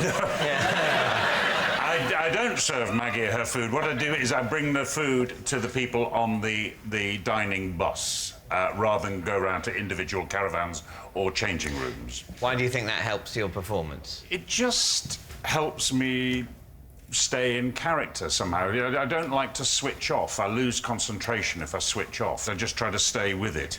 It's tricky when you're serving things out of polystyrene plates, but it just helps me. Well, I was going to say, 'cause if you want to inhabit the mind of the Edwardian or First World War butler, and you say, I am that person, and suddenly there's a camera, an HD camera and a boom in front of you, aren't you going to sort of scream, witchcraft, witchcraft? What is this madness? The aliens are here.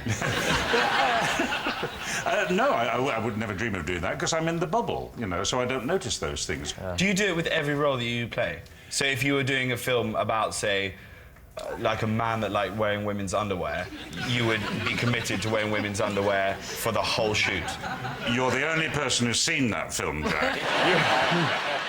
But you're a dresser, obviously, so you would dress all the male members of the cast that I'm you a butler, tend to as well. madam. A dresser.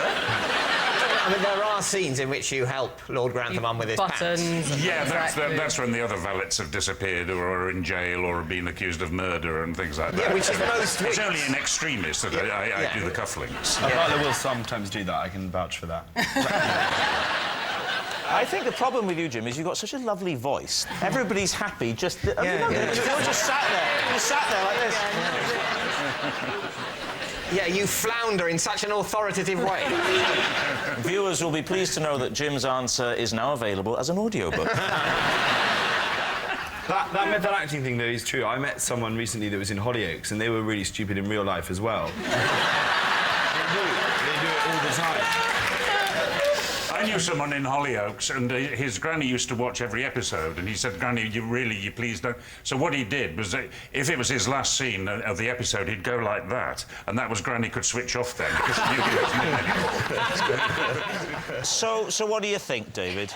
I don't think it's true. I think it's the sort of thing people make up about actors, and I think in this instance it would be very impractical. I think on a long, busy filming day... You'd spill things, wouldn't you, the whole time? You'd spill things on your suit. The last thing Jim would want to do is serve other people food. Tomatoes, Well, I think it's very feasible that an actor would do that sort of method thing, but I think Jim, having heard him and met him, he's such a cool cat. I imagine he's the kind of guy rocks up on set, gets handed the script, quick skim read, and then, in the words of Snoop Dogg, just drops it like it's hot. I think he means it's a lie. Do you know, thanks to you, we're reaching a whole different demographic. So, they think it's a lie. Jim, truth or lie?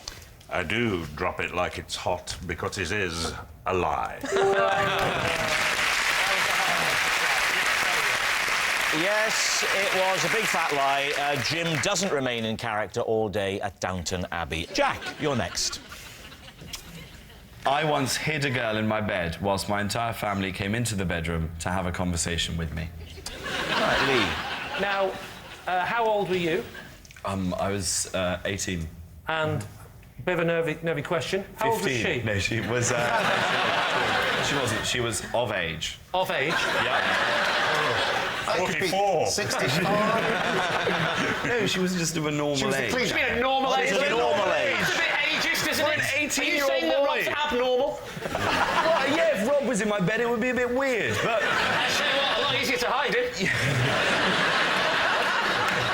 Just pop him in the pillowcase, throw him over your shoulder, off you go. So, you'd had a lovely tender time with this young lady. The next morning arrived, the start of a whole new dawn, and she was secreted, hidden, under the duvet. My dad comes in, knock, and I say, get under there. Under there. What did your dad say? No, to my dad. I don't want to have an awkward moment with my dad introducing him to this girl, so I said, why don't you just hide under there? Was she a very thin girl? Because I would have thought you would have seen a body under a duvet. Yeah. You see, you don't understand the kind of toggage that I'm rocking back at home. It's a very thick duvet.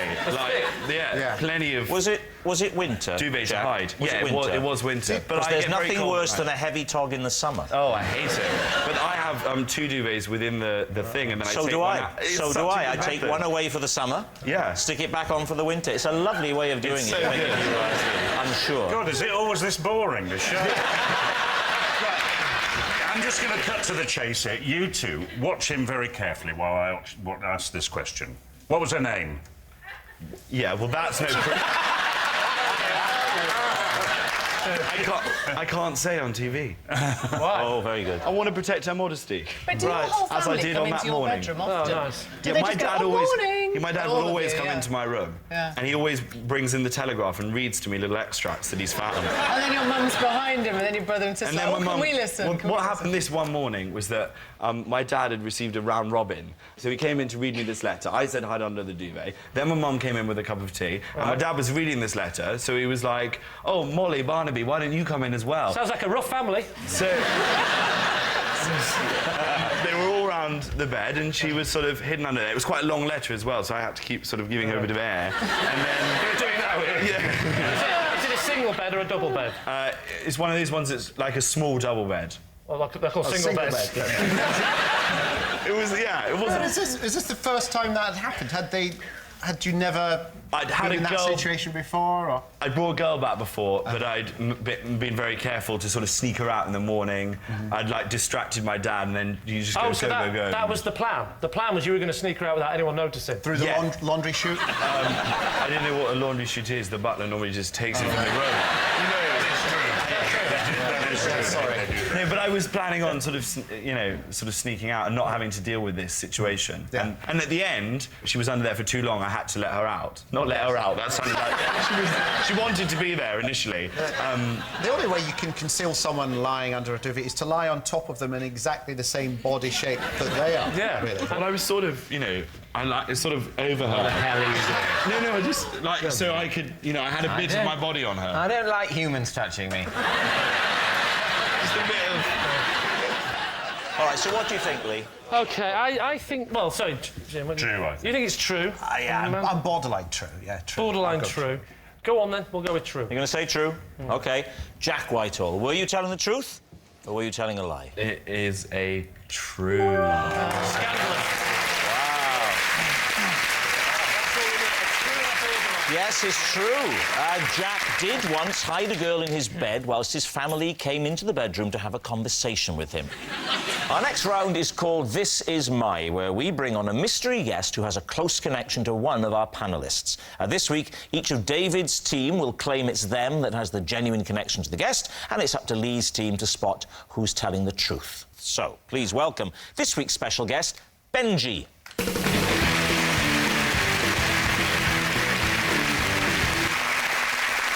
So, Emily, what is Benji to you? This is Benji. He's helping me to fulfil my recurring dream, which is to do the splits. Jack, how do you know Benji? This is Benji, and last year he hypnotised me and a friend so that we could watch the Harry Potter films as though we'd never seen them before. And finally, David, your relationship with Benji? This is my ice cream man, Benji. Oh, it's not, is it, David? It really isn't. This, as I say, this is my ice cream man, Benji, and he calls me Two Flakes. Go on. Because he always gives me 2 flakes in my 99. There we are. Lee, where do you want to start? Well, I want to start with Emily, because I want to establish exactly what we're talking about. Are we talking about a reoccurring dream you have and you want to get rid of the dream, so he's helping you somehow with that dream, or it's a lifelong dream to do the splits? It's a recurring dream, and he's helping me to get flexible in it. You need to be... Don't need to Right. do No, the splits. You need to it's get not to do with your mind, it's to do with your body. It's trying to help you achieve your goal of actually doing the splits. Yes, That's right. What angle have you got to so far? What, right leg or left leg? To produce an angle, you need both legs. Trust me, that's my chapter line.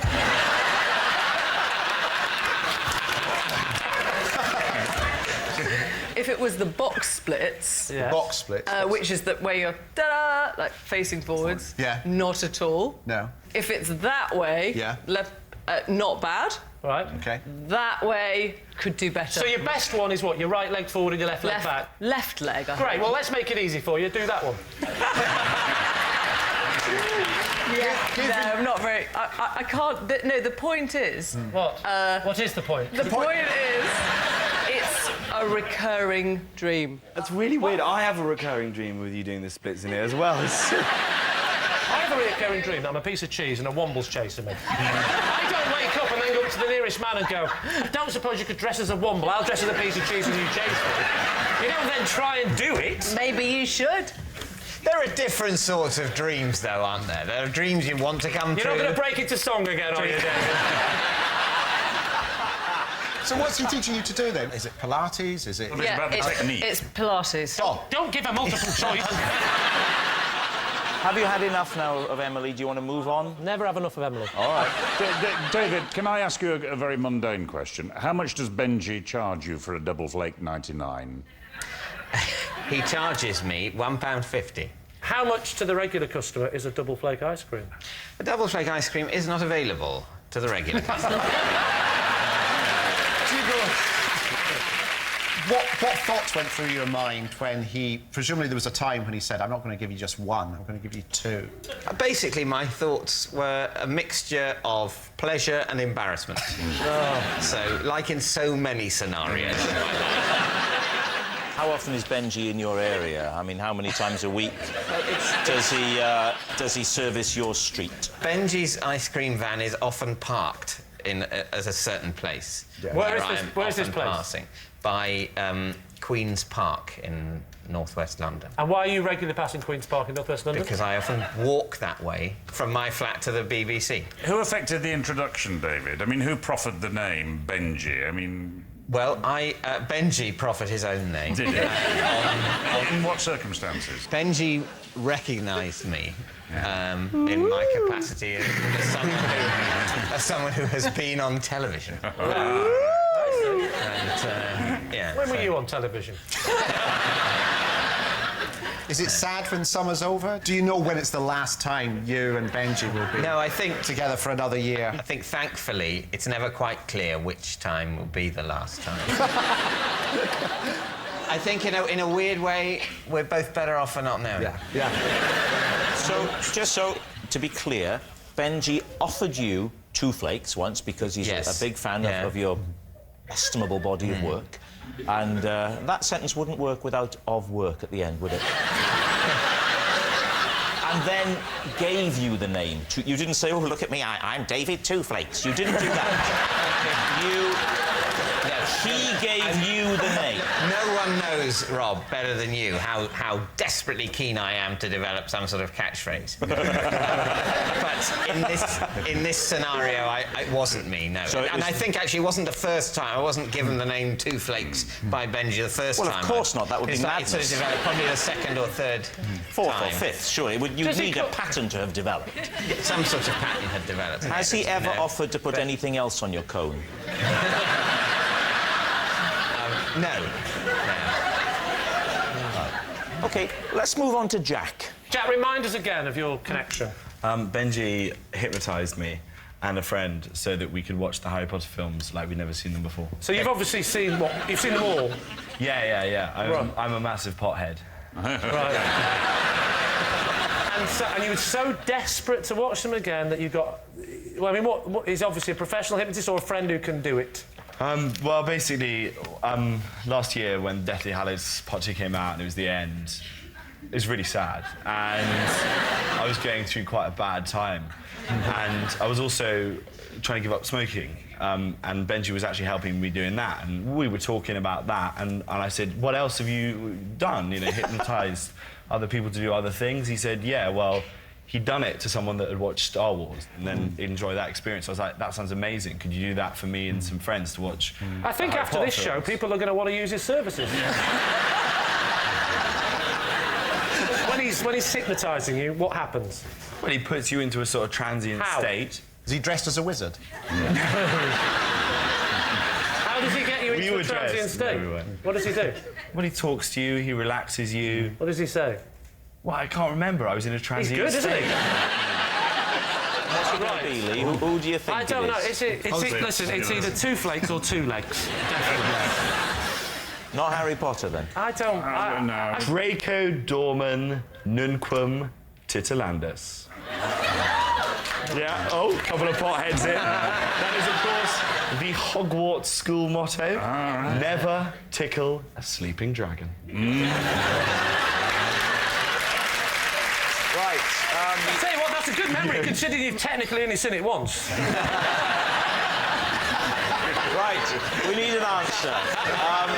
Lee's team, is Benji Emily's splits teacher, Jack's mind-wiping hypnotist, or David's flaky friend? What are you going to say? Oh, this is tough, because they're all so not true. We're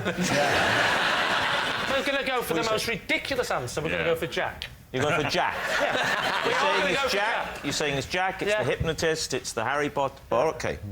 So, Benji... Emily. Change it to Emily. Change it to Emily. It's Emily.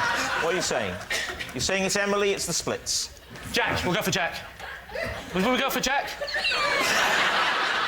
I tell you what, we'll just tell you. It doesn't matter. What are you saying? We'll go for Jack. Jack, yeah. You're saying Jack? OK, right. Benji, would you please reveal your true identity? I'm Benji, and I've been helping Emily achieve her dream of doing the splits. Wow. Wow. And the obvious next question is, would you be willing to give us a quick splits? Of course. Whoa!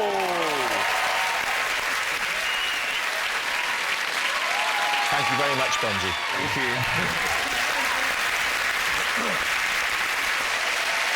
Which brings us to our final round, quickfire lies.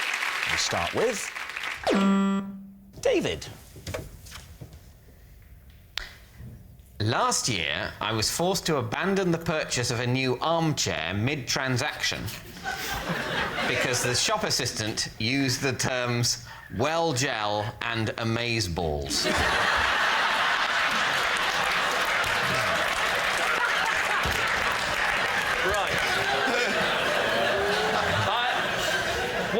What does well gel and amazeballs actually mean? I wasn't asking you, Jack. Amazeballs. What? I've never heard. Have you heard? Does the phrase amazeballs mean good? Yeah, it's like amazeballs means good. Good. And well gel is from Towie. From what? From what? Oh, shut up. You must know what I'm talking about. You mean the only way is Essex? What does well gel mean? Jealous. So he's selling you an armchair. What shop are you in, first of all? It's a place on the Kilburn High Road. Right. I don't know the name of it. That's fine. That's vague enough. Good. Okay. It's like a sort of second-hand furniture, junk kind of place. Yeah. Of course, things aren't going well, David. Of course, you're going to get out. You're going to get out Kilburn High Street to buy a second-hand chair. So he's trying to sell you the chair, right? And no, I'm trying to buy the chair. You're trying to buy it? Yeah. And in what context does he say you're well gel? He was talking on his mobile. But how did... To who? I don't know. But are you saying that you abandoned the transaction because you were put off by his... I was put off, I mean, by the poor customer service, by not really understanding a lot of what he was saying. And was amazeballs, was that part of the transaction It with sounds you? so wrong coming out of your mouth. What sort of chair was it? A Chesterfield, a low-back chair? Is there a Chesterfield chair? No. I thought that was a sofa. Well done, I was testing you. Oh, good. Well, if you're a really fat The armchair round I've been hoping for. So what are you going to say, Lee? Is he telling the truth? What do we think? I think this has got the ring of truth about it. He wouldn't be able to cope with the conversation with OMG and amazeballs and well gel in it. No, I think it would physically upset Physically him. upset him. Yeah. But did you leave specifically because he said amazeballs? Was that the point where you just thought, I've had enough? It was the fact that he was talking on the phone, the fact that he was saying things I didn't understand, the fact that I was just in general stressed at talking to someone I hadn't been formally introduced to. So what's it going to be? You're saying a lie, say it's you're a lie. saying true. I'm going to say... lie. You're saying it's a lie. David, is it the truth or is it a lie? It is a lie. Oh. Yes, it's a lie. Last year, David didn't abandon the purchase of a new armchair because the shop assistant used the terms well gel and amazeballs. Next. It's Armando. Oh. I once had to abandon my car in a safari park after a baboon climbed through the sunroof, lay down on the back seat and fell asleep. OK, so where in the safari park is the car? In the lion enclosure.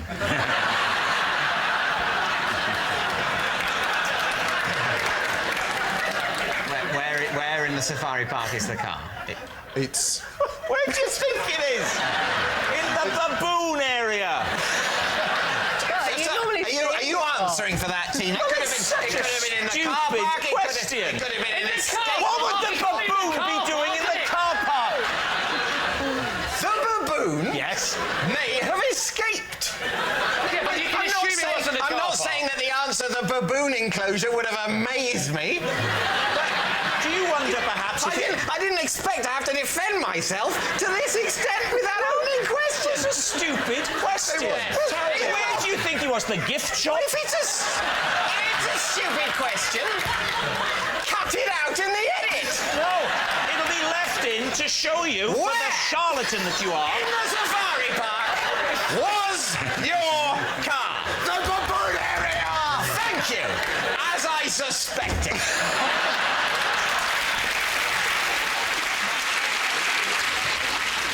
All right, so anyway, back to where we were now. Where were we? In the baboon area! So, why was the sunroof open? It wasn't. Let me mime it for you. Why was the sunroof open? Is that how you think sunroofs work nowadays? When was the last time you had a car? Why don't we all open our sunroof? Let's get the audience opening their sunroof as well. Come on, let's all open our sunroof together. Emily, open your sunroof, girl. I'm sorry, it's still a bit hot in here. Shall we open the windows?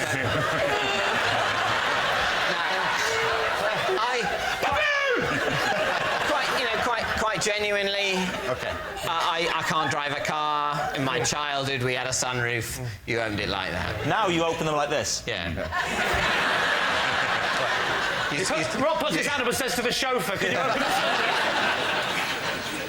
Anyway, why was the sunroof open? Well, we didn't realise it was open. Right. That's what we did in our car. OK.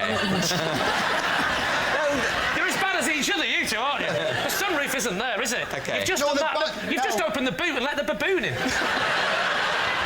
So you're in there. You didn't know that the sunroof was open. No. What We happened had next? it was a hot day, and the of air course. conditioning wasn't very good, and we had young kids in the back, and an extra one suddenly. had the sunroof open. We thought we'd shut it, and it turned out later it was still open by about that much. The sunroof's open that amount. You're driving slowly through the baboon enclosure. Yes. The kids are in the back. Yes. And you didn't see the baboon in it. So this is a stealth baboon. Right. What alerted you to its presence? As we were leaving the baboon area. Where were you going? We were going to the giraffe area, and you can actually get out and feed the giraffes. Right. But my wife, who was driving, just suddenly looked in the mirror and said, "Arm." I'm known as Arm at home. Right. Arm? Yeah. Arm. Oh, of course. Yeah. I thought you meant because she had no arms. She would have been driving, wouldn't she? It's a baboon!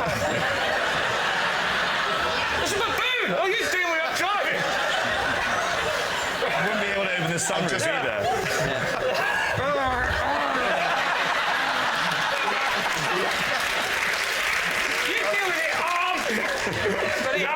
Oh, what's that? I turned round and saw a sleeping baboon. And your kids are in the back as well. Why did they not How many notice? children? It was a seven-seater. They always want to go right at the back. Ah, so there was a whole middle tier for baboons. For baboons. But your kids didn't notice a baboon crawling in. Of course they noticed. But they didn't say it. They were loving it. They're saying, don't tell them. They'll hate the baboon for some reason. If you're all against wild animals in the car. If you're 4 and 2 and an animal gets in your car and sits and sleeps in front of you. Yeah. They're getting the big purple backside. This for them. Because they're in the back, they're going, this 3D film's brilliant. And how did this all resolve itself? Well, fortunately, the next enclosure was the giraffe enclosure, and you can get out, and there were people there. And the giraffes ate giraffes the and baboon. zebras, yeah. One of the warders... Yes. Jim's giving us a lovely giraffe. sorry. So one of the warders came and what did they shoo it out? Both doors open. They slid open, and it just scarpered out. What are you thinking? We need a decision. We need truth or lie. What are you going to say? What do you think, Emily? I think it's true. Do you have a clue, Jack? I think it might be true. It's pretty detailed. I think we're going to say true. You're going to say true? Yeah. You're going to say true. Armando, truth or lie? It was all a big lie. Of course, it's a lie. Putting a baboon through a sunroof is the brand new game show next on ITV2. And that noise signals time is up. It's the end of the show, and I can reveal that Lee's team have won by 3 points to 2.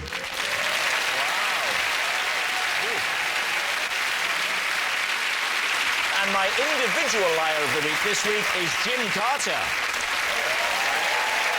Yes, Jim Carter, honestly, he's so dishonest, he'd steal the shirt off your back, then iron it and lay it out on the bed with the rest of your morning suit. Good night.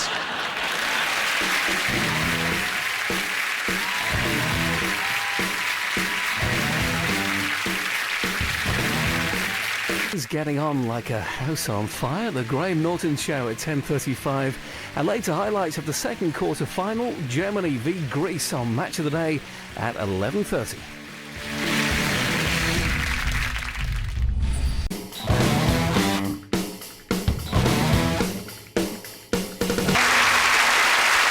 Good evening and welcome to Would I Lie to You, the show packed with fantastical facts and legendary lies. On David Mitchell's team tonight, a comedian who recently shared a West End stage with Michael Ball and Imelda Staunton, which just goes to show that theatre security ain't what it used to be. It's Jason Manford.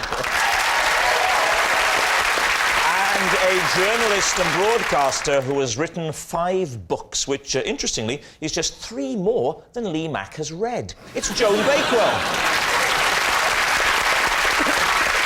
And on Lee Mack's team tonight, an actor who starred as an Ewok in Star Wars, a role he wasn't very happy with, as wanted to be Yoda, he did. Warwick Davis! And a man who spends his life sniffing tarts and poking his finger into muffins. From the Great British Bake Off, Paul Hollywood.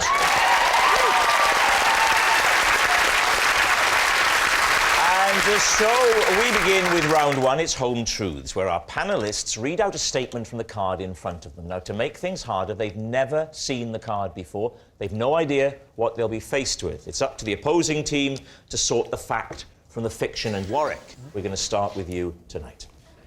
When I got my first, well, I would have just passed my test, so 17. What was your first car? It was a Mini. Indicate how you pretended to be cops? We used to watch a lot of American films where cops normally sat in the car eating donuts and drinking coffee, and then they'd see somebody go by who might be a criminal, and they'd sort of throw the food and speed up. And so that's what we were doing, in essence. So you were American cops? Yeah. And what were you eating? Just normally a burger and some chips. And how far would you let yourself get through the burger before you decide someone was a criminal and you throw it away?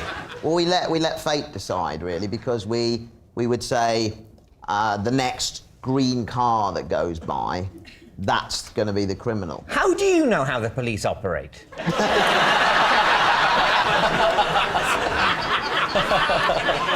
What happened when you caught up with them?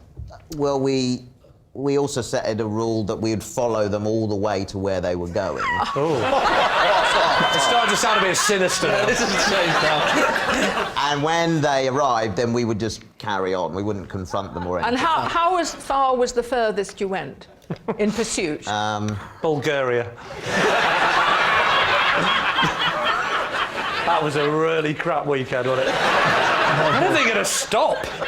The bloke in the front is going, don't stop, there's a bloke following us. I don't know, Bulgaria, just keep going. How far was the furthest you went? Like more than a mile, 2 miles? Oh, more than that, but we'd never go out of the county. We lived in Surrey. Because you had no jurisdiction.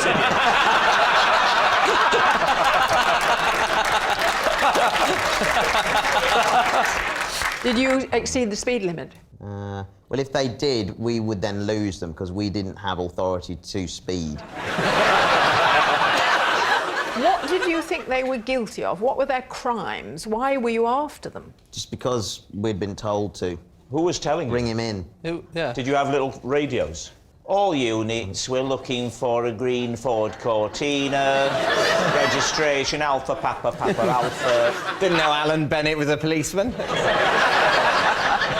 Here we go.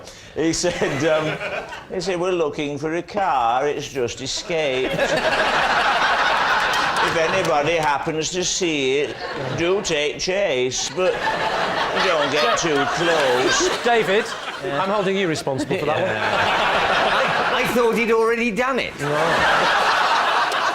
So what do you think, David? I think it might be real. I think it might be true. He had a bit of fun. Well, I think we think it's true, then. Yeah. You're going to say true? Yeah. Warwick Davis, truth or lie? It is the truth. Yes, it's true. When Warwick got his first car, he and a friend would pretend to be cops, park up, eat burgers, and tail cars they'd picked out of the traffic. Next up, it's Jason. I was gutted when I first saw Rob Brydon's Small Man in a Box routine, as for years I've been entertaining my pals with my own man trapped in my mouth. Well, first of all, the Small Man in Box is a silly little thing I do that nonetheless shows great talent. and it's this. Where are you? I don't know where you are. Somebody get me out of here. Thank you. Now. OK, can we hear the man trapped? Well, I'd rather not, because... You can't do it? Because... What it is like I never thought about doing it as part of my act or anything like that, but you know, it's like anything that's really, you know, that you think, oh, that's good, and then you see someone else do it properly and well, and you know, like Rob. And I thought, I can't do that now because it's been done. Mine's amateur in. We'll take an amateur version, won't we? We won't. Yeah. We'll take any old rubbish. I'd be embarrassed to do it. That's why we want you to do it. BBC. I think the only way we can really get a grip on this is if you were to give us a little something. Yeah, you've got to give us a sample. Just have some water. You know, it's like Rob. Careful, he'll drown.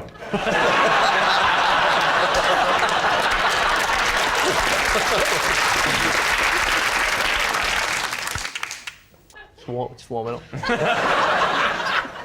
just putting him in. The part of the trick. Oh, you pretend to put him in, do you? Can I just say before you do it, that's a nice detail that you might want to consider. Anyway, enough prevaricating. All right. Okay. I wonder what you're going to do.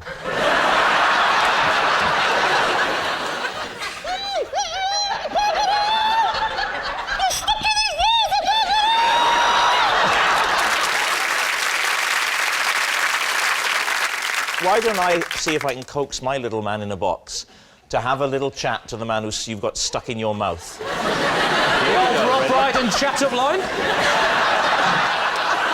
Here it comes. Ready? How are you feeling today?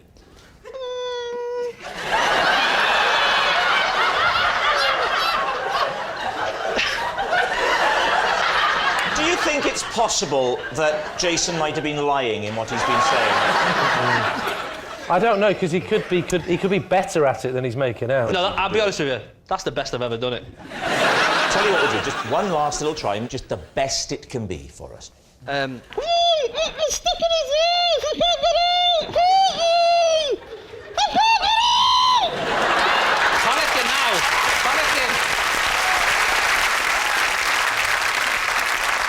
Panicking. So what do you think then, Lee? Warwick. Well, at first I thought he was lying, but I'm tending to think now that he may well have done this. Paul? No, I think it's a lie. You I think he's it's a lie? actually practiced as he's been doing it. You think he's learned that talent in the last 5 minutes? I think that talent has really come to the fore in the last 5 minutes. You think it's a lie? Warwick thinks it's true. I think it's true, because he did it well. I think it's true? I think it's true, because he did it well. All right, you're saying true? Well enough. OK. So, Jason. Yeah. Were you telling the truth, or were you telling a lie? It was true. Good start, Warwick. Yes, it's true. Jason was gutted when he first saw my small man-in-a-box routine because he'd been entertaining his mates with his man trapped in his mouth. Our next round is called This Is My, where we bring on a mystery guest who has a close connection to one of our panellists. Now, this week, each of Lee's team will claim it's them that has the genuine connection to the guest, and it's up to David's team to spot who's telling the truth. So, please welcome this week's special guest, Neil.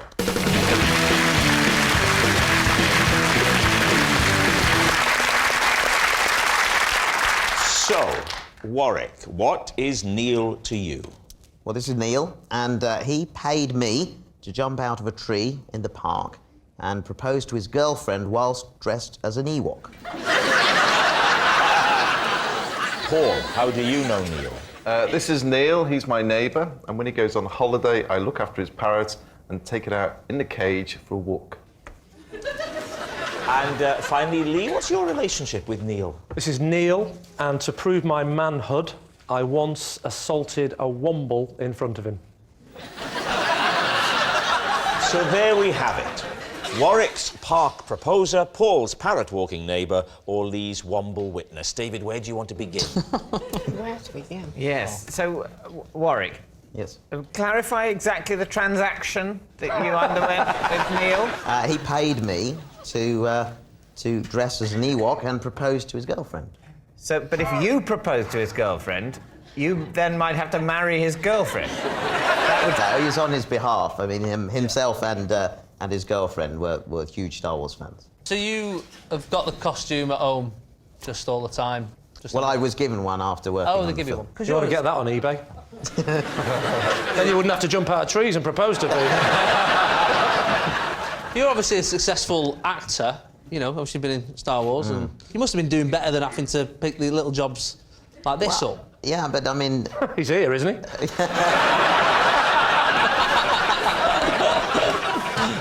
There are sort of ups and downs in any actor's career. I say it again, he's here, isn't he?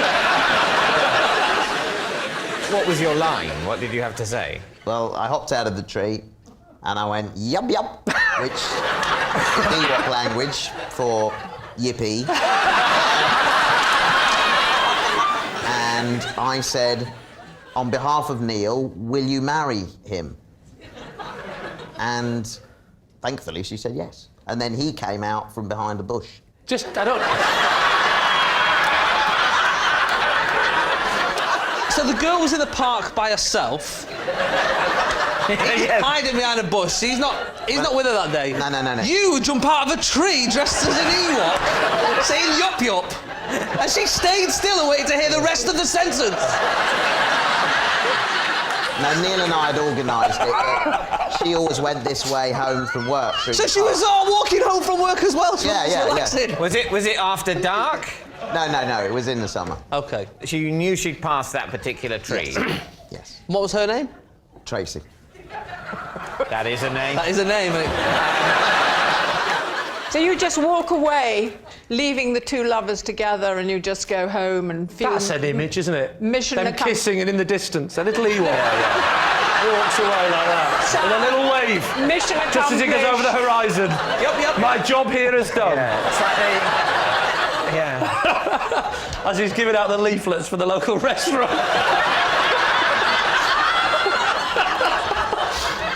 And did you get an invite to the wedding? Yes, I did, yeah. You did? Did you go? No, I didn't go. No. There's no money in that.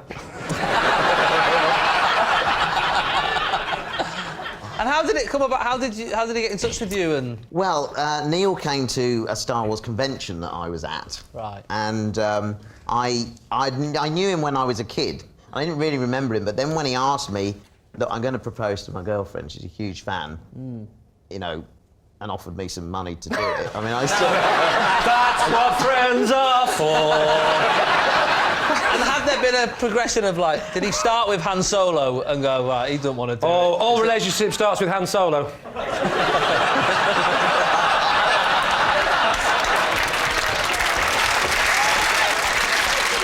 OK, well, let's move on to Paul. Now, Neil is your neighbour. Yeah. And he owns a parrot. Yes. Why does the parrot need walking? It needs to get out in the fresh air. So you walk down the road just with the parrot in a cage? Well, he's actually got... It's not like great exercise for the parrot, that, is it? No, it's to get the air. It's to get the air, and it keeps Couldn't them... you just use a hairdryer? What colour is the parrot? Well, it's got a blue head and sort of brownsy... bronzy wings. Blue head, brown wings. Yeah, a little dark Sure down it's the not bottom. a pigeon? It's bright blue. All right. I mean, you seem to me too busy to be doing that as well. What does your neighbour do for a job? Poor Warwick, but he doesn't seem too busy to be doing jumping out of a tree. I think you'd take it into the garden, just let it get some fresh air. No, it's actually the movement. He wants to see where, Well, you know, could around. walk round the garden, couldn't you? He could do, but... You know those washing lines on a pole that spin round? You could just attach it to that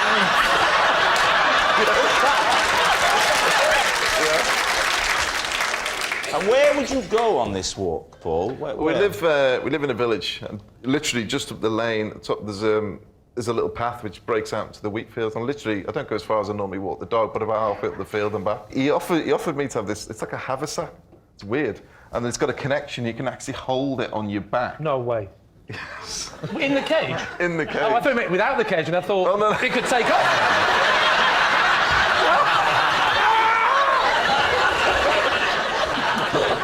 Now, what about Lee? So, Lee, the Womble assault. Yes. Tell the story. Well, there was a Womble. And No, there wasn't. Wombles don't exist. It's a lie. It's not an actual Womble. It's a toy Womble. And the story is I went away on holiday when I was 16 and It was me and Neil and another friend of ours, John, and we went to a little caravan site in Blackpool, and I took the Womble with me because I had this Womble since I was a little kid.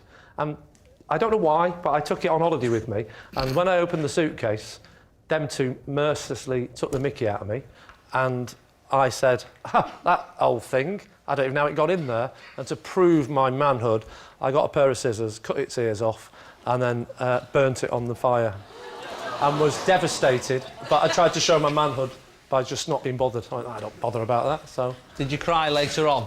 I was crying as I did it inside, but on the outside laughing. It's a bit like this show. I will say, Lee, to me, you've never seemed more human. How did your friends react when you sliced up the Womble with the scissors? Did they go, yeah, you're a great lad, or were they?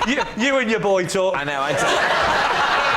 Yeah. It was a pretty rough comprehensive you went to, wasn't it? Yes, they all said you are a great lad. Together, as they chanted and rang their bells at the same time. You are a great lad, a great lad, a great... They danced around me and put up the maypole. How did your friends react when they saw you?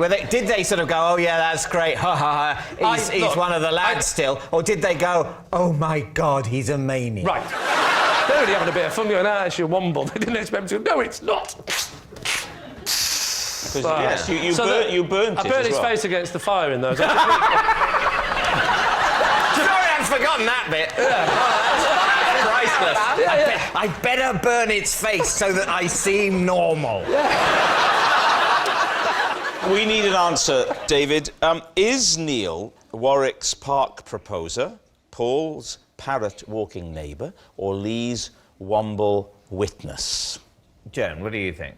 Well, I think if I was a fan of Warwick and the show, I would think that would be quite a larky thing to do. I genuinely hope it's not true about Lee, because I think that must have been a very upsetting thing. Me too. And then it must have been very upsetting when the point came you realise you have to use that terrible moment in your past on a TV comedy show. David, it is series 7. I'm getting desperate. I know.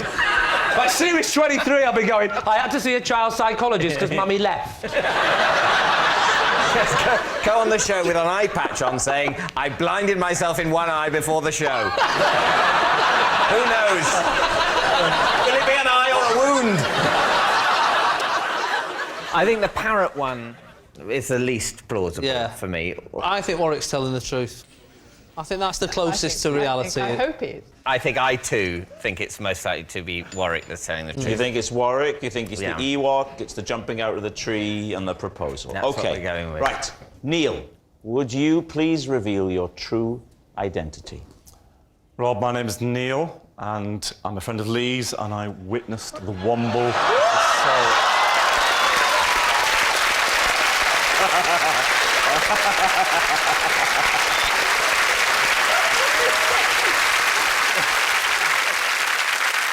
I think I feel 1,000 years older. Thank you very much, Neil. Thank you.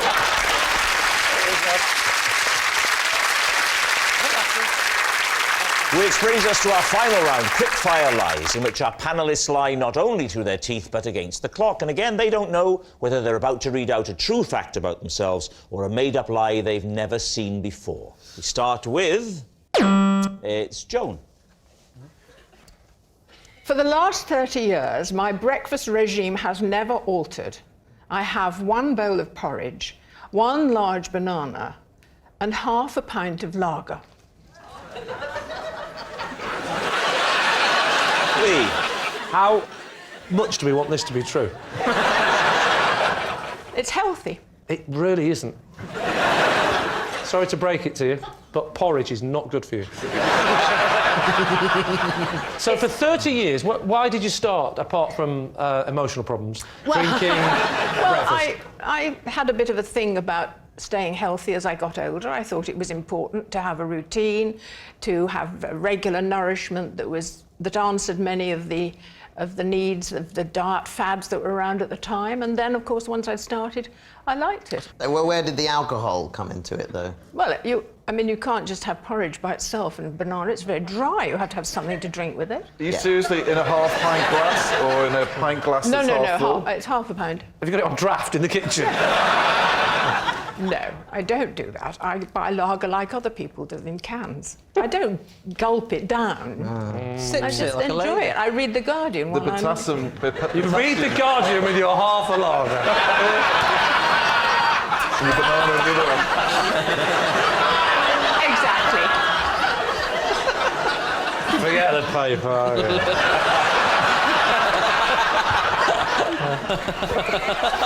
So when you go abroad, do you hunt down bananas and lager? Yes, it's not difficult if you stay at the right places. It's not difficult to acquire lager anywhere in the world. All hotels do have lager. Yeah. Yeah, but why specifically? That's not the bit we're doubting, David. Well, we're not doubting where you get them. Porridge is also well known as a breakfast food. I don't see which of these three things do you think will be somehow unattainable it's not in the places you might go and stay on holiday or on business. Some places you go to, you will find it difficult to find porridge. Where? Some of the Greek countries you'll find a difficulty. Cyprus, you'll have, I know, a few I have to hotels. say, I have to the Greek countries. I well, can when think of Greece. I tell you,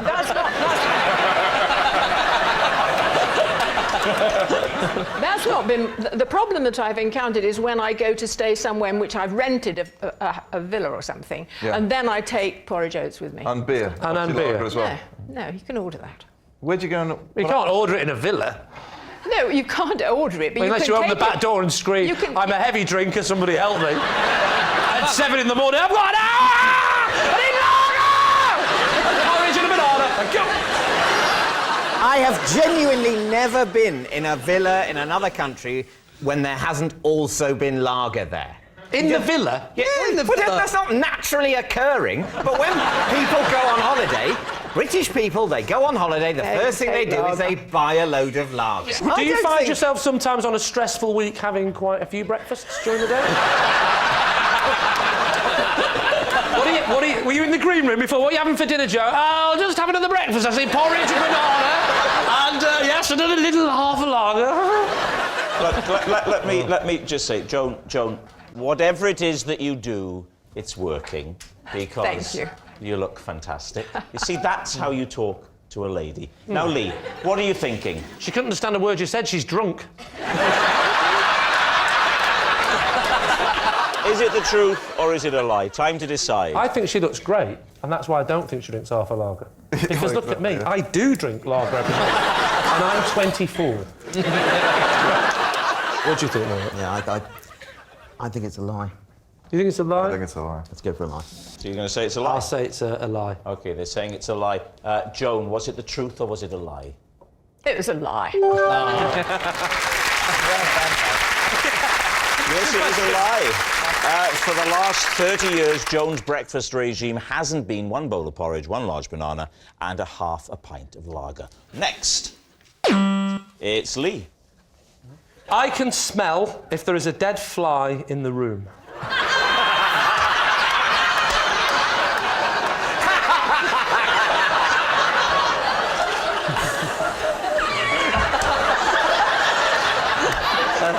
Can I just say, I know it sounds ridiculous, but I can smell a dead fly in the room. So, is what you're saying that if there isn't a dead fly in the room, you have no sense of smell? No, that's not what I'm saying. And you know damn well that's not what I'm saying, David. No, I can smell if there is a dead fly in the room. I can smell the dead fly. So is there a dead fly in here? Hold on. No, I can't smell a dead fly in this room, obviously. This is what we call a normal-sized room. I see. Okay, well, a room in my house. How do you prove this? Do you actually sniff it out? Can you actually, like a sniffer dog, you actually find the dead fly with your nose? Or you just go... No. I never told you I could find them. You can't locate it, you just know it's somewhere within the walls. Well, not within the wall. I'm not talking about flies that might have been killed by a serial killer and then sort of plastered in. Yeah. I can't smell them. I can't smell them. No, definitely not. Right, OK. But you can't locate them, you just know there's somewhere in the room. I can smell if there's a dead fly in the room. So How can you put it to the test? Because you might have been in a room in which there was a dead fly, and you have not smelt it and said there is no dead fly in this room. And people have believed you, and yet lurking in the corner... It's a good question, Joan. It's a very good question, and I wish that I had a good answer. Just by the law of averages, there's been too many times when I've gone in a room and gone, there's a dead fly in this room, and quite often we will see the dead fly. What do you mean quite often? It has to be always. It has to be always. I can smell if there's a dead fly in the room, so I will go in and go, I think there's a dead fly in the room. That's just a polite way of talking, David. I don't go, there is a dead fly in the room! It's a fact every time! This room is I talk more softly than you, David. I have a softer... I don't show off about my talents. Okay. I walk in a room and I go, I think there's a dead fly in this room. In fact, no, I think you'll find there is definitely. There always is. There always is. What does the dead fly smell of? It's a smell that I wouldn't want to describe to a friend. Try. Imagine you're a wine connoisseur. Right. But it's the smell of a dead fly. I'm getting... Yeah, what are you getting? I'm getting a bit of wing. I'm getting another wing. And how many wings of flies? Was it 2 or 4? 4. Another wing. And no, wait. There's only 3 wings. I think I know how this fly died.